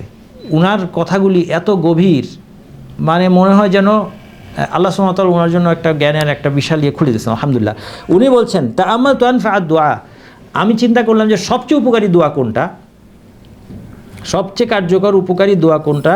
ফাইদা হুয়া সুআলুল আউনি আলা মারদাতিহি তাআলা। এটা হচ্ছে, তিনি বললেন যে আল্লাহর সন্তুষ্টি অর্জন, অর্থাৎ আল্লাহর ইবাদতের বাস্তবায়নের জন্য আল্লাহর কাছে সাহায্য চাওয়া, এটা হচ্ছে সবচেয়ে উপকারী দোয়া। সুম্মা রাআইতুহু ফিল ফাতিহা, তারপর এটা দেখলাম যে সূরা ফাতিহার মধ্যেই তো এটা আছে, ইয়াকা নাবুদু ওয়া ইয়াকা নাস্তাঈন, একমাত্র আপনার ইবাদত করি, একমাত্র আপনার কাছে সাহায্য চাই। ইবাদতের পরপর সাহায্য চাওয়ার মাধ্যমে বোঝা গেল যে এই যে আপনার ইবাদত করার ঘোষণাটা দিলাম, এখন থেকেই প্রতি মুহূর্তে আপনার সাহায্য আমার দরকার। হ্যাঁ, জুলফিকার ভাই কতক্ষণ বলবো আর বলেন? কই জুলফিকার ভাই কই? না, 7টা পর্যন্ত বললে বেশি লম্বা হয়ে যাবে। আচ্ছা ঠিক আছে, 7টা পর্যন্ত দিয়েছেন, এত বলবো না, আর 10 মিনিট। হ্যাঁ, আর 10 মিনিটের মধ্যে আমরা শেষ করে দিব ইনশাল্লাহ। শুরুর কথা একটু বেশি লম্বা হয়ে গেছিলো। আচ্ছা, এরপর ইহদিনাস সিরাতাল মুস্তাকিম, এখানে এইবার ইয়াকা নাস্তাইনের তাফসির বাকিটা। তাইলে যে বললাম যে ইয়াকা নাবুদু ইয়াকা নাস্তাইন হচ্ছে একদম সেন্ট্রাল আয়াত, এই জন্য এটার উপরে বই লিখছেন ইবনুল কাইয়িম, আবার ইবনে তাইমিয়ার ছাত্র এটার উপর বই লিখছে, মাদারিজুস সালিকিন বাইনা মানাজিলি ইয়াকা নাবুদু ওয়া ইয়াকা নাস্তাইন। এই ইয়াকা নাবুদু ওয়া ইয়াকা নাস্তাইনের মধ্যে কতগুলো মানাজিল আছে, এটা নিয়ে আবার বই লিখে ফেলছেন কে? তার ছাত্র ইবনুল কাইয়িম। ইবনুল কাইয়িমের কথাগুলোও খুব চমৎকার এই সূরা ফাতিহার সঙ্গে। ইবনে তাইমিয়া বলতেছেন, আল হাজাতু ইলাল হুদা আ'যামু মিনাল হাজাতি ইলান নাসর ওয়া রিজক। আচ্ছা, এটা সবচেয়ে বড়, সবচেয়ে দরকারি চাওয়া কেন? তিনি বলছেন যে এরপরে দেখেন যে এই সাহায্য যে চাইতে গিয়ে প্রথম সাহায্য কি চাচ্ছি আমরা? সরল পথের হেদায়েত। প্রথম যেটা চাচ্ছি আল্লাহর কাছে সেটা হচ্ছে রিজিক বা সাহায্য, কোনো কিছু না, হেদায়েত। আচ্ছা, কেন? আল হাজ বিহুদ আযমিল হাজাত ইলা নাসর ওয়া রিজক, সাহায্য বা রিজিকের চেয়েও বেশি গুরুত্বপূর্ণ হচ্ছে হেদায়েত। কেন? বাল্লা নিসবাতা বাইনাহুমা, এর মধ্যে কোনো তুলনাই চলে না। লিয়ান্নাহু ইযা হুদিয়া কানা মিনাল মুত্তাকিন, যদি হেদায়েত পেয়ে যায় সে মুত্তাকিদের অন্তর্ভুক্ত হয়ে যাবে। আর আল্লাহ বলেছেন ওয়াত্তাকিল্লাহা ইয়াজআল লাহু মাখরাজা, যে আল্লাহকে ভয় করে আল্লাহ তার জন্য পথ বের করে দেন। হ্যাঁ, আল্লাহ তাকে সাহায্য করেন। ইয়ারযুকহু মিন হাইসু লা ইয়াহতাসিব, যেখানে সে ধারণাও করে না এমন উৎস থেকে তাকে রিজিক দিয়ে দেন। তাইলে তাকওয়া চলে আসলে তো কি হয়ে যাবে? সাহায্য পেয়ে যাবেন। ওটা চাওয়া লাগছে না আপনার। আপনি সাহায্য আর রিজিক যদি তাকওয়া হয় তাহলে পেয়ে যাবেন। আর তাকওয়া হবে কিসের মাধ্যমে? ওই ইবাদতের মাধ্যমে। ইয়া আইয়ুহান নাস উবুদু রাব্বাকুমুল্লাযী খালাকাকুম ওয়াল্লাযীনা মিন ক্বাবলিকুম লাআল্লাকুম তাত্তাকুন, আল্লাহর ইবাদত করো যেন তোমরা মুত্তাকি হতে পারো। তাহলে এই যদি হেদায়েতটা আমরা পেয়ে যাই, ইবাদতের ক্ষেত্রে আল্লাহর সাহায্য পেয়ে যাই, তাহলে আমাদের তাকওয়া চলে আসবে। আর যদি তাকওয়া চলে আসে তাহলে আর কোনো সমস্যাই থাকবে না পৃথিবীতে। তো এই জন্য ইবনে তাইমিয়া বলতেছেন যে এইটা হচ্ছে সবচেয়ে গুরুত্বপূর্ণ প্রয়োজন মানুষের। আচ্ছা, এরপর চলেন লাস্ট যেটা বলবো, লাস্ট ইবনুল কাইয়িমের কথা দিয়ে শেষ করি। ইবনুল কাইয়িমের একটা অসাধারণ কথা আছে ইহদিনাস সিরাতাল মুস্তাকিম সম্পর্কে। তার আগে কয়েকটা কথা এখানে দেখেন, আপনারা খেয়াল করলে দেখবেন, ইহদি মানে আমাদেরকে হেদায়েত দিন। আস-সিরাতাল মুস্তাকিম, প্রথমত আস-সিরাতটা কী জিনিস এটা একটু বলে নিই। আস-সিরাতটা হচ্ছে একটা পথ, কিন্তু সব ধরনের পথকে সিরাত বলে না। সিরাত বলা হয় এমন পথকে যার মধ্যে 5টা বৈশিষ্ট্য থাকতে হয়। একটা হচ্ছে সরল, সহজ। 3 নম্বর হচ্ছে মাসলুক, মানে যেটা দিয়ে লোকজন চলে। 4 নম্বর হচ্ছে প্রশস্ত। আর 5 নম্বর হচ্ছে লক্ষ্যে পৌঁছায়। 1 নম্বর হচ্ছে সরল হইতে হবে, মানে এটা বাঁকা হইলে হবে না। এটা বাঁকা হইলে এটার নাম সিরাত হয় না। এই জন্য আবার মুস্তাকিম দিয়ে এটাকে নিশ্চিত করে দেওয়া হয়েছে। আচ্ছা, 2 নম্বর হচ্ছে সহজ হইতে হবে। যদি বেশি কঠিন হয় তাহলে এটা সিরাত হবে না। মাসলুক হইতে হবে, এখানে অন্য লোক থাকতে হবে। আপনি একলাই এটাতে যাচ্ছেন এমন না, এখানে আরও অল্প হইলেও লোক আছে। এই জন্য যে লোকের কথা কিন্তু পরে আসছে, সিরাতাল্লাযিনা আনআমতা আলাইহিম, যাদের উপর আপনি অনুগ্রহ করেছেন। তার মানে এরকম আমাদের সামনে একদল লোক আছে যারা এই পথ দিয়ে চলেছে। 4 নম্বর হলো প্রশস্ত হইতে হবে। এখানে যদি এখন আমরা 5 জন 10 জন হয়ে গেলে আর জায়গা হয় না, তাইলে হবে না। এটা সবাইকে নেওয়ার মতো প্রশস্ত, যদিও সবাই এই পথ চলবে না, সেটা ভিন্ন বিষয়। এবং ফাইনালি এটা লক্ষ্যে পৌঁছাতে হবে। এখন পুরা শেষ পর্যন্ত যাওয়ার পর দেখলেন এখন রাস্তা বন্ধ, আন্ডার কনস্ট্রাকশন, ওই দিক দিয়ে ঘুরে যান, এরকম হইলেও চলবে না। আচ্ছা, এটা হচ্ছে সিরাত। আচ্ছা, এরপরে 2 নম্বর জিনিস যেটা দেখা যায়, তাইলে আমরা বুঝতে পারলাম যে ইসলামের পথটা কিন্তু আসলে এরকম। 2 নম্বর যেটা এখানে দেখার বিষয় সেটা হচ্ছে ইহদিনার সাথে কোনো, এই কি বলিস আস্তে, হ্যাঁ একটু আমি শেষ করে দিচ্ছি, হ্যাঁ আপনারা একটু ধৈর্য ধরেন। ইহদিনার সাথে কোনো হার্ফ আসে নাই। হার্ফ যেটাকে আমরা প্রিপোজিশন বলতে পারি, বা এখানে আসলে পরে আসলো আর কি, এর পরে যাই হোক। ইহদিনা ইলা যদি আসতো, ইলা আসতে পারতো। ইহদিনার সাথে হেদায়েত সাথে ইলা মানে দিকে আসতে পারতো, তাইলে বোঝা যেত যে আল্লাহ আমাকে এই পথটা চিনিয়ে দেন। অর্থ হয়তো কি, এই পথটা চিনিয়ে দেন। আরেকটা আসতে পারতো ইহদিনা লি আসলে অর্থটা হচ্ছে এরকম হয় যে আমাকে এই পথে আপনি চালিয়ে দেন। 2টার মধ্যে একটু পার্থক্য আছে। আচ্ছা, চালিয়ে দেন, এটার উদাহরণ আমি একটা উদাহরণ দিয়ে হয়তো আপনি আগে শুনেছেন আমার কাছে, কিন্তু তা আবার বলি যে আপনি গিয়েছেন, মনে করেন মালয়েশিয়া গিয়েছেন, আপনি চিকিৎসা করাবেন। এখন যেই হসপিটাল, আপনার বন্ধুর বাসায় আপনি গিয়ে উঠলেন, এখন বন্ধুকে বললেন আমাকে এই হসপিটালে যাওয়ার রাস্তাটা চিনিয়ে দাও, আমার এই হসপিটালে অ্যাপয়েন্টমেন্ট, টেস্ট করাবো, এই রাস্তাটা আমাকে চিনিয়ে দাও। তাইলে এটা হচ্ছে যদি ইলা আসতো তাইলে অর্থটা এরকম। আচ্ছা, আরও ভালো কি হবে, এখন যদি আপনার বন্ধু বলে যে আচ্ছা চিনিয়ে দিল, একটা হতে পারে সে আপনি চিনিয়ে দিল, আরেকটা হতে পারে সে আপনাকে বললো যে না ঠিক আছে দরকার নেই, আমি তোমাকে ড্রাইভ করে তোমাকে ড্রপ করে দিব ওই জায়গায়। তাইলে এটা হচ্ছে ওই লিয়ের অর্থ আসলো। তো সেই জন্য আমরা যখন এই কোনোটাই বলি নাই, ইহদিনা ইলাও বলি নাই, লিও বলি নাই, সবগুলি অর্থের মধ্যে চলে আসছে যে আমাদেরকে এই পথের জ্ঞান তো দিবেনই, বরং এই পথে আপনি আমাদেরকে পরিচালিত করে দিন। আল্লাহর কাছে আমরা ছেড়ে দিচ্ছি যে আপনি আমাদেরকে এই পথে চালানোর দায়িত্ব নিয়ে নিন। এই জন্য আপনি দেখেন জান্নাতীরা জান্নাতে যাওয়ার পরে বলবে আলহামদুলিল্লাহিল্লাযী হাদানা লিহাদা, বলবে আলহামদুলিল্লাহিল্লাযী হাদানা, তখন লি বলবে, মানে যিনি আমাদেরকে হেদায়েত দিয়ে একেবারে জান্নাতে নিয়েই আসছেন, পৌঁছেই দিয়েছেন। তো সেই জন্য ইহদিনাস সিরাতাল মুস্তাকিম দোয়ার মধ্যে আসলে আপনি আল্লাহকে বলছেন যে শুধু পথটা চিনিয়ে আমাকে ছেড়ে দিয়েন না, আমাকে পথটা চিনিয়ে দেন এবং আপনি এই পথের উপর দিয়ে আমাকে নিয়ে যান, হ্যাঁ এই পথের উপর পরিচালিত করেন। আচ্ছা, এরপরে যেটা লাস্ট কথা যেটা বলছেন ইবনুল কাইয়িম রাহমাতুল্লাহ বলেছেন যে আসলে আমরা মুসলিম হিসেবে আমরা তো হেদায়েতের উপর আছি বলে আমরা মনে করি, অন্তত বিশ্বের অন্যান্য ধর্মের মানুষদের তুলনায় আল্লাহ আমাদেরকে ইসলামকে চিনিয়েছেন, কিন্তু তারপরেও এতবার করে হেদায়েত চাওয়ার দরকার কি? 17 বার।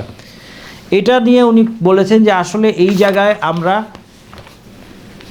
10টা জিনিস চাচ্ছি, হেদায়েতের 10টা স্তর আছে এবং এই 10টা সবগুলো এই জায়গায় আমরা চাচ্ছি, কিন্তু এটা আমরা রিয়েলাইজ করি না। এটা বলেই আজকে আলোচনা আমরা শেষ করবো ইনশাআল্লাহ। 1 নম্বর দেখেন, আপনি যখন ইহদিনাস সিরাতাল মুস্তাকিম বলি আল্লাহর কাছে আমি কি চাই, 1 নম্বর হচ্ছে জ্ঞান চাই। কারণ প্রথম বিষয় হচ্ছে আমার জানা লাগবে। আজকে দেখেন বিশ্বের, আপনি মুসলিমদের অবস্থায় দেখেন, বিশ্বের মুসলিমদের একটা বড় অংশ সরাসরি ইসলাম বিরোধী কাজকর্মে কিভাবে লিপ্ত আছে, শুধুমাত্র কিসের অভাবে? শুধুমাত্র জ্ঞানের অভাবে। তাদের অনেকে আছে যাদের অন্তরে ইন্টেনশনের মধ্যে কোনো ত্রুটি নাই, সে সত্যি আল্লাহ সন্তুষ্টি অর্জন করতে চাচ্ছে। আপনি অনেককে পাবেন তাদের অন্তরটা অনেক নরম, আমার আপনার চেয়ে তার অন্তরটা অনেক নরম, সে আল্লাহর পথে চলতে অনেক আগ্রহী, কিন্তু শুধুমাত্র জ্ঞানের কারণে সে বিভিন্ন ধরনের ভুল পথে যাচ্ছে, বিভিন্ন বেদাতে লিপ্ত হয়ে যাচ্ছে, বিভিন্ন ধরনের জিকির করতেছে, আল্লাহর সন্তুষ্টির যে জিকিরটা কোরআন হাদিসের মধ্যে আসে নাই। সে ভাবতেছে যে এই পথটায় গেলে আল্লাহ খুশি হবে, কিন্তু এই পথে আল্লাহর সন্তুষ্টি নাই। তাহলে এটা খুব দুঃখজনক পরিণতি, যে এত কষ্ট। এবং আপনি চিন্তা করলে খারাপ লাগবে, একটা মানুষ আছে হয়তো সে 50 বছর আল্লাহর ইবাদত করেছে, 60 বছর ধরে আল্লাহর ইবাদত করেছে, কিন্তু ইবাদতটা হয়েছে ভুল পথে। তাহলে এই 1 নম্বর আমাদের যেটা ইবনুল কাইয়িম রাহমাতুল্লাহ বলছে ইহদিনাস সিরাতাল মুস্তাকিম, আমাদের সর্বপ্রথম যেটা আমরা আগে চাচ্ছি, আল্লাহর কাছে জ্ঞানটা চাচ্ছি, সঠিক জ্ঞানটা।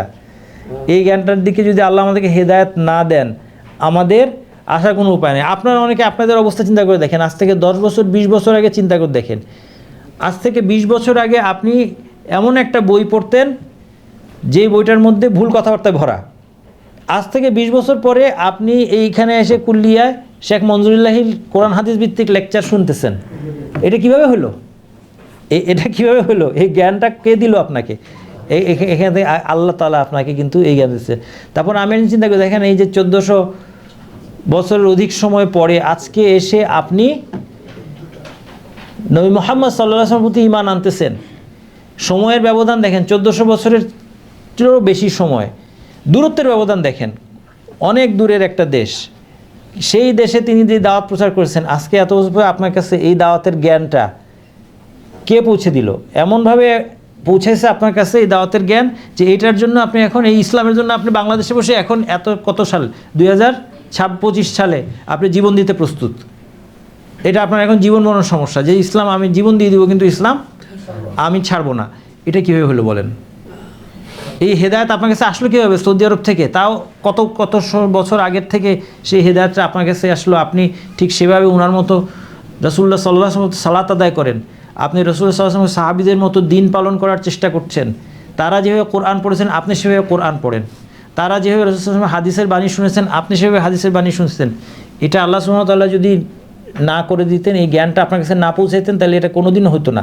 কাজেই আমরা ইহদিনাস সিরাতাল মুস্তাকিম আল্লাহর কাছে জ্ঞান চাই। 2 নম্বর, শুধু জ্ঞান হইলেই হবে না, জ্ঞান অনুযায়ী আমল হওয়ার ক্ষমতা হইতে হবে। হ্যাঁ, এরপরে 3 নম্বর, ইরাদা হইতে হবে। ক্ষমতা হইলেই হবে না, অন্তরের মধ্যে ইচ্ছা তৈরি হতে হবে। এই প্রত্যেকটা জিনিস আমরা আল্লাহর মুখাপেক্ষী। আমি আরেকটা উদাহরণ দিই, যে আপনি আজকে বুঝতে পারলেন যে আগে ঘুমানো আপনাদের কল্যাণকর। এটা কিন্তু স্টুডেন্টরা অনেকে বুঝতে পারে না, স্টুডেন্ট বয়সে আমরা বুঝতে পারি নাই। আমরা মনে করতাম যে রাত জায়গা পড়া আমরা পরীক্ষায় ভালো করে ফেলবো, কিন্তু আসলে রাত জায়গা পড়া যে মানে সাম টোটালটা যে ভালো হয় না, লাভ হয় না, তার চেয়ে রাত্রে আগে ঘুমায় আর্লি উঠা, এটা যেমন আমরা হাদিসের মধ্যেও পাই। রাসূল সাল্লাল্লাহু আলাইহি ওয়াসাল্লাম বলেছেন যে আর্লি মর্নিংয়ে এই উম্মতের বরকত দেওয়া হয়েছে। এখন তো সব এক্সপার্টরা এটাই বলতেছে যে জীবনে উন্নতি করতে চাইলে তোমাকে আগে ঘুমাইতে হবে। এটা এখন সবাই বলতেছে, কাফেররা বলছে এই কথাটা।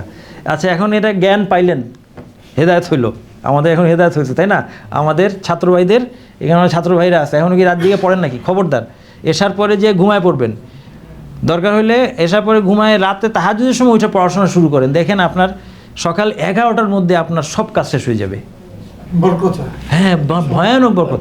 আপনি ফজরের পর শুরু করেন, ঠিক আছে, আপনি তাহাজ্জুদও পড়লেন না, মনে করলাম আপনার ঘুম বেশি দরকার, আপনি এশার পর ঘুমান, ফজরের পর উঠেন, আপনি 11টার, আমি লিখে দিতে পারি, আপনি সকাল 11টার মধ্যে আপনি কাজ খুঁজে পাবেন না, আপনি কি কাজ করবেন? আর আপনার যা যা কাজ করার কথা ছিল এটা এমনভাবে শেষ হবে। আচ্ছা, এখন এটা তো আপনার জ্ঞান হইল, কিন্তু ক্ষমতা না হইতে পারে। দেখা গেল যে অনেক আমাদের ভাইয়েরা আছে, তাদের জবটা এমন, আমি বলছি ক্ষমতা যে না হওয়া, এমন একটা জব তাকে করতে হইতেছে, এই যে তাকে ছাড়েই না, তাকে রাত 8টা 9টা পর্যন্ত, হ্যাঁ, দিন নাই রাত নাই। আচ্ছা, এরপর মনে করেন এক সময় আল্লাহ তাকে একটা ভালো জব মিলাই দিল, যেখানে তাকে অনেক আগে ছেড়ে দিচ্ছে, কিন্তু এখন তার ইরাদা হইতেছে না, হ্যাঁ, আমার 9টার পরে কোনো কাজ নাই, তাইলে মনে করলো যে একটু ফেসবুক চালাই। এখন কি হয়েছে? ইরাদা চলে গেছে অন্যদিকে, বুঝতে পারছেন? 4 নম্বর হচ্ছে তৌফিক হইতে হবে, আল্লাহর পক্ষ থেকে তৌফিক হইতে হবে। 5 নম্বর, এগুলি সব হেদায়েতের স্তর। 5 নম্বর হচ্ছে সাবাত ওয়াল ইস্তিমরার, সাবাত ওয়াল ইস্তিমরার।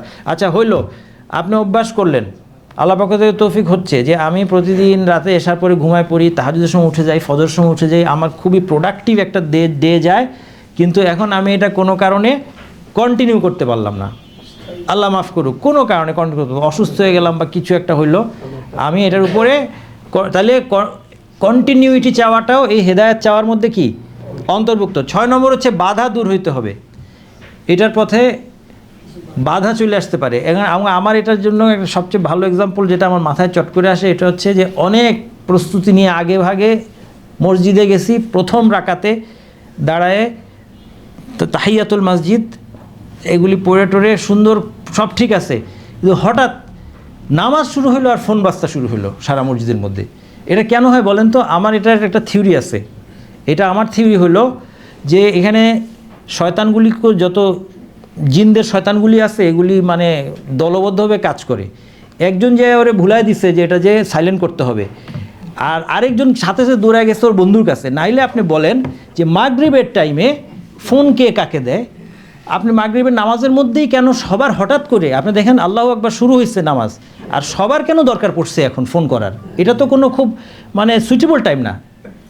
হ্যাঁ, তার কারণ হচ্ছে, এটা আমার থিওরি, আল্লাহ মাফ করুক, এটা গায়েবের বিষয়, আন্দাজে বলার ঠিক, কিন্তু আমার ধারণা যে এটা ভুলাই দেওয়ার পরে আরেকটা পারে, তুই তাড়াতাড়ি যা, ওরে গিয়া এখন বল যে এখনই যেন ফোনটা দেয়। তাহলে এই যে বাধা দেখেন, আপনি অনেক মনোযোগ দিয়ে গিয়েও কিন্তু আপনার শুরুতেই মেজাজটা বিগড়ে গেল। পাশের জনেই দেখা গেল মোবাইলে, তাও তো শুধু নর্মাল রিং না, তো এখন কি গান বাজা শুরু হয়ে গেছে, মিউজিক বাজা শুরু হয়ে গেছে, নর্মাল রিং তো আর এখন বাজে না। তো আপনার বাধাটা দূর হইতে হবে। 7 নম্বর, এরপর আপনার বিস্তারিত হেদায়েত পাইতে হবে। এইটা খুব ইম্পর্টেন্ট পয়েন্ট, যে একটা হচ্ছে সাধারণ হেদায়েত, আপনি বুঝেন যে ইসলাম সঠিক, আমাকে এই করতে হবে, ওই করতে হবে, কিন্তু তারপরে বিস্তারিত হেদায়েত পাইতে হবে। এমন একটা কিছু হইতে পারে যে আরে আমি তো এটা খেয়াল করি নাই, আপনি বুঝলেন যে আপনার রাত্রে আগে ঘুমাইতে হবে, কিন্তু আপনার আগে ঘুমাইতে অসুবিধা হচ্ছে, কিন্তু আপনি বুঝতে পারছেন না কেন ঘুম আসতেছে না। হ্যাঁ, আমি শুয়ে পড়ছি আগেই, আমার ইচ্ছাও আছে, কিন্তু অনেক সময় ঘুম আসতেছে না। ওই জায়গায় হয়তো আপনার হইতে পারে যে আপনার টেম্পারেচারের কারণে আপনার ঘুম আসতেছে না, হঠাৎ একদিন আপনি এটা বুঝতে পারলেন, তাইলে আপনি একটা বিস্তারিত হেদায়েত পেয়ে গেছেন, মানে একটা জেনারেল হেদায়েত পাইছিলেন, এখন উদাহরণে বললো বিস্তারিত হেদায়েত। এরপরে হচ্ছে লক্ষ্যকে সবসময় সামনে দেখতে পাওয়া, এটা 8 নম্বর স্তর হেদায়েতের, যে লক্ষ্যটা সামনে দেখতে পাওয়া যেন ওয়াসিলা মূল হয়ে না দাঁড়ায়। কি হইলো, আমি কোরআন হিফজ করলাম, অনেক বড় হাফেজ হইলাম, আমি তারপরে বিভিন্ন ইলমুল কিরাআতের মধ্যে অনেক দূর গেলাম, বিদেশ গেলাম, পড়াশোনা করে আসলাম, কিন্তু পড়াশোনা করতে করতে কোরআনের মধ্যে আমি যেই মূল কারণে আসছিলাম, আল্লাহর সন্তুষ্টি, এটা এখন চলে গিয়ে কি হয়ে গেছে, ওইটাই যেটা ওয়াসিলা ছিল, যেটা পথ ছিল, এটা ইটসেলফ গোল হয়ে দাঁড়াইছে। এখন আমি মানুষকে কোরআন শিক্ষা না দিয়ে খালি বিভিন্ন দেশে দেশে যা মাহফিল করি, হ্যাঁ, অনেক খ্যাতি, আমার অনেক টাকা, আমি খালি বিভিন্ন দেশে দেশে মাহফিল করলাম, কিন্তু এত জ্ঞান যে আমি অর্জন করলাম, মানুষকে কোরআন শিক্ষা দিব, কোরআন প্রতি আকৃষ্ট করবো, সারাদিন মানুষকে খালি শিখাবো, সারাদিন খালি ছাত্র পড়াবো, এটাই তো হওয়া উচিত ছিল আমার। কিন্তু না, আমার ছাত্র পড়ানোর টাইম নাই। কেন টাইম নাই?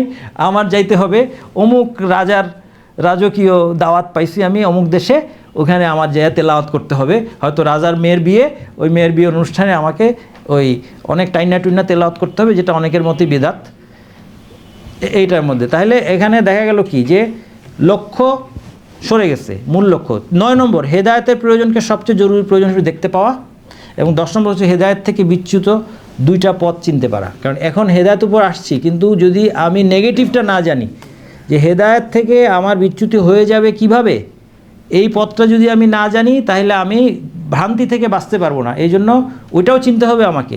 আর এই জন্য আপনি দেখেন ইহদিনাস সিরাতাল মুস্তাকিম সিরাতাল্লাযিনা আনআমতা আলাইহিম, লাস্টে এই 2টা পথকে এই দোয়ার মধ্যেই চিনা দেওয়া হয়েছে। এটাও সূরা ফাতিহার একটা চমৎকার জিনিস, যে দোয়া করছি আমরা আল্লাহর কাছে চাচ্ছি, একই সাথে আপনাকে চিনিয়ে দেওয়া হচ্ছে গায়রিল মাগদুবি আলাইহিম ওয়ালাদ-দালিন, তাদের পথ না যাদের উপর, যারা আপনার ক্রোধের পাত্র, যারা ক্রোধের পাত্র, অথবা তাদের পথ যারা পথভ্রষ্ট। কারণ এই 2টা পথ হচ্ছে ইহুদি এবং নাসারাদের পথ। ইহুদিরা, এটা হচ্ছে পথভ্রষ্টটার 2টা রাস্তা। ইহুদিদের রাস্তাটা কি, তারা মাগদুব আলাইহিম কেন, আল্লাহর ক্রোধের পাত্র এই জন্য তারা হয়েছে কারণ তারা সত্যকে জানার পরে তারা সত্যকে প্রত্যাখ্যান করেছে। অর্থাৎ তাদের ইন্টেনশনের মধ্যে গড়বড় হয়ে গেছে, যে না আমি সত্য জানি কিন্তু আমি সত্য চাই না, আমি সম্পদ চাই, অথবা খ্যাতি চাই, অথবা নেতৃত্ব চাই, আমি এর কারণে সত্যের পথে গেলাম না। এটা হচ্ছে ইহুদিদের পথ, এটা হচ্ছে পথভ্রষ্টতার একটা পথ, এটাকে আমার চিনতে হবে।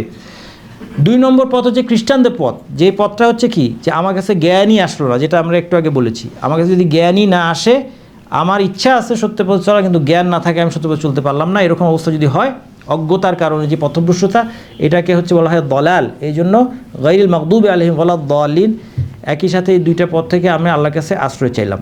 এই জন্য ভাইরা আমার কথা শেষ। সূরা ফাতিহার মধ্যে আমাদের জন্য অনেক চিন্তার খোরাক আছে, এবং আমাদের জীবনের জন্য সবচেয়ে গুরুত্বপূর্ণ দোয়া এটা আল্লাহ তাআলা আমাদের জন্য ফরজ করে দিয়েছেন। আমরা এত অজ্ঞ একটা সৃষ্টি, এটা আল্লাহ তাআলাই বলেছেন, ইন্নাহু কানা যালুমান জাহুলা, সে খুব বেশি জালেম এবং খুব বেশি জাহেল, যে আমরা আসলে আমাদের নিজেদের কল্যাণও বুঝতে পারি না। এই জন্য আল্লাহ সুবহানাহু ওয়া তাআলা এত সুন্দর একটা সূরা দিয়ে আমাদের জন্য মাস্টও করে দিলেন, যে এটা আমাদেরকে প্রত্যেক রাকাতে পড়তে হবে। যদি কোনো সুন্নত নফল নামাজ নাও পড়ি, 17 বার এটাকে আমাদের পড়তেই হয়। আমরা যে আলোচনা আজকে করলাম, এর যদি 5% 10%ও আমরা চিন্তা করতে পারি সালাতের মধ্যে, তাহলে আমরা ইনশাআল্লাহ এর প্রভাব দেখতে পারবো আমাদের জীবনে, আমাদের অন্তরে, আত্মশুদ্ধির ক্ষেত্রে এবং হেদায়েত লাভের ক্ষেত্রে আমাদের বড় ধরনের পরিবর্তন আসবে ইনশাআল্লাহ।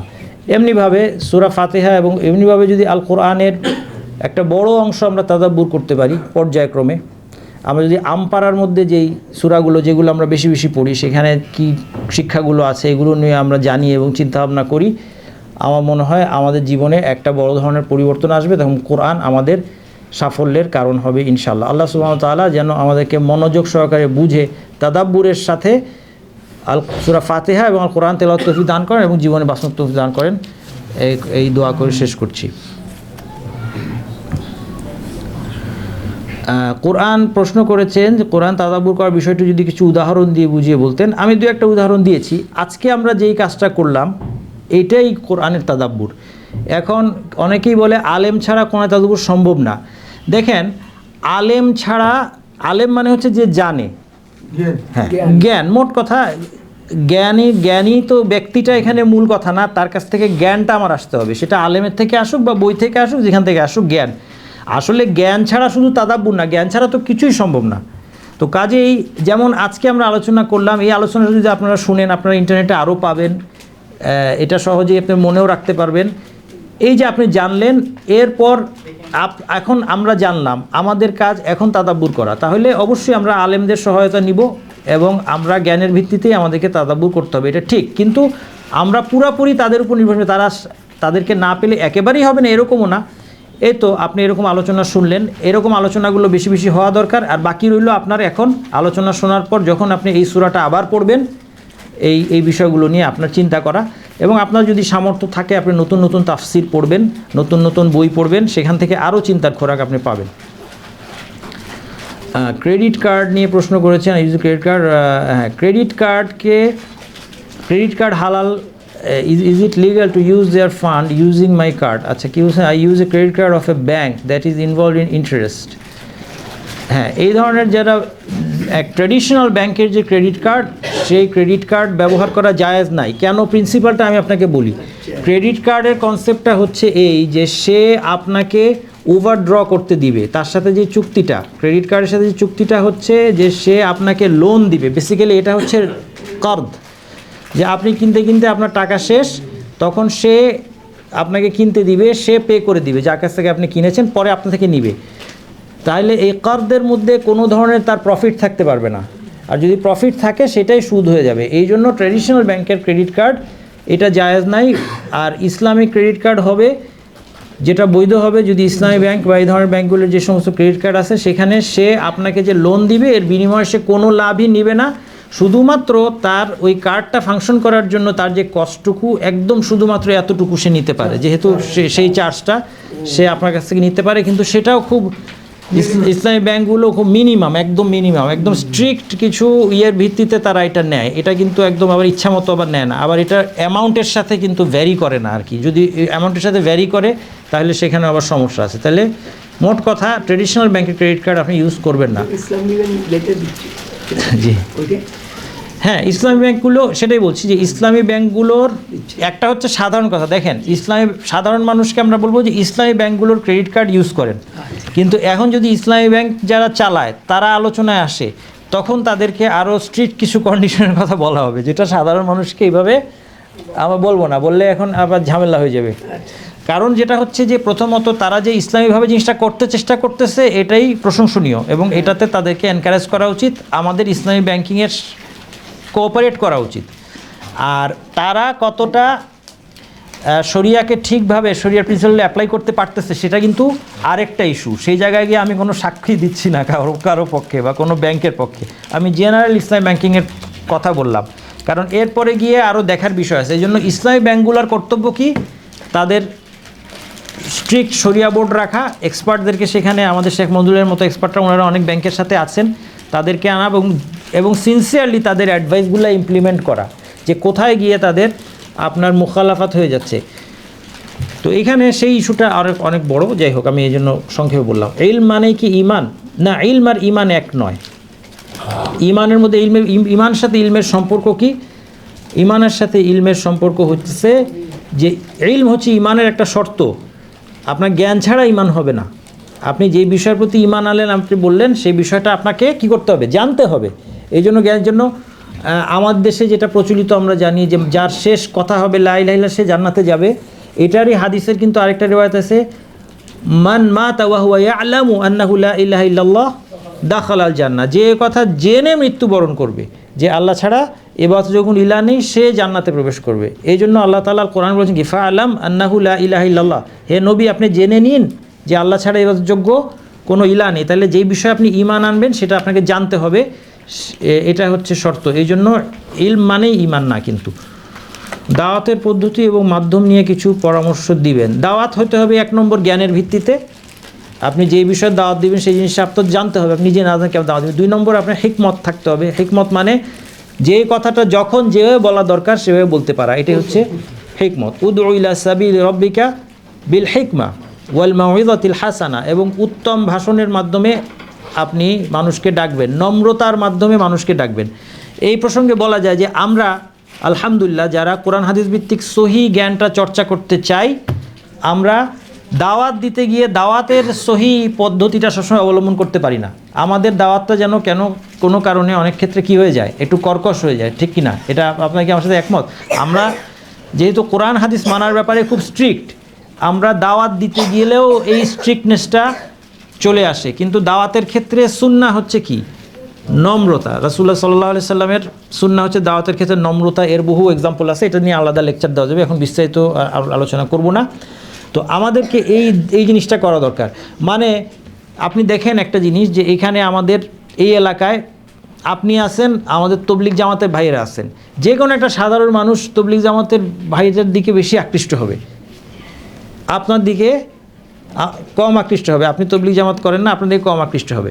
হ্যাঁ, হওয়ার দরকার ছিল কি, যে এই এলাকার যে কোনো একটা লোক আপনার দিকে, আপনার আখলাকের কারণে, উত্তম আখলাকের কারণে আপনার কাছে সবচেয়ে বেশি ঘেঁষবে, এবং যখন আপনার কাছে সে ঘেঁষবে আপনার উত্তম আখলাকের কারণে, তখন আপনার কাছ থেকে সে অপেক্ষাকৃত বিশুদ্ধ জ্ঞানটা পাবে। তো এই জিনিসটা আমাদের মধ্যে মিসিং আছে। এই জন্য আমি এখানে যারা এসেছেন আপনারা কোরআন হাদিস ভিত্তিক বিশুদ্ধ জ্ঞানের অনুসারী আপনারা সবাই ইনশাল্লাহ, অথবা অন্বেষী, আপনাদের কাছে আমি বিশেষভাবে বলবো যে আমাদের এই দিকটা ঠিক হয়েছে, কিন্তু দাওয়াতি ক্ষেত্রে আমাদের যে ধরনের আচরণটা হওয়া দরকার, নম্র আচরণটা, এই আচরণটা এখন আমাদের মধ্যে কাঙ্ক্ষিত মানে আসে নাই। এই জিনিসটা আমরা আনলে আসলে সমাজে মানুষ আমাদের কাছ থেকে নিবে। আমরা অনেক সময় আগেই একটা মানুষকে অনেক দূরে ঠেলে দিই, তো এটা যেন আমরা না করি। সংক্ষেপে এই কথা বলেই আজকের আলোচনা এখানে শেষ করছি। সুবহানাকাল্লাহুম্মা ওয়া বিহামদিকা আশহাদু আল্লা ইলাহা ইল্লা আনতা আস্তাগফিরুকা ওয়া আতুবু ইলাইকা। আসসালামু আলাইকুম ওয়া রাহমাতুল্লাহি ওয়া বারাকাতুহু।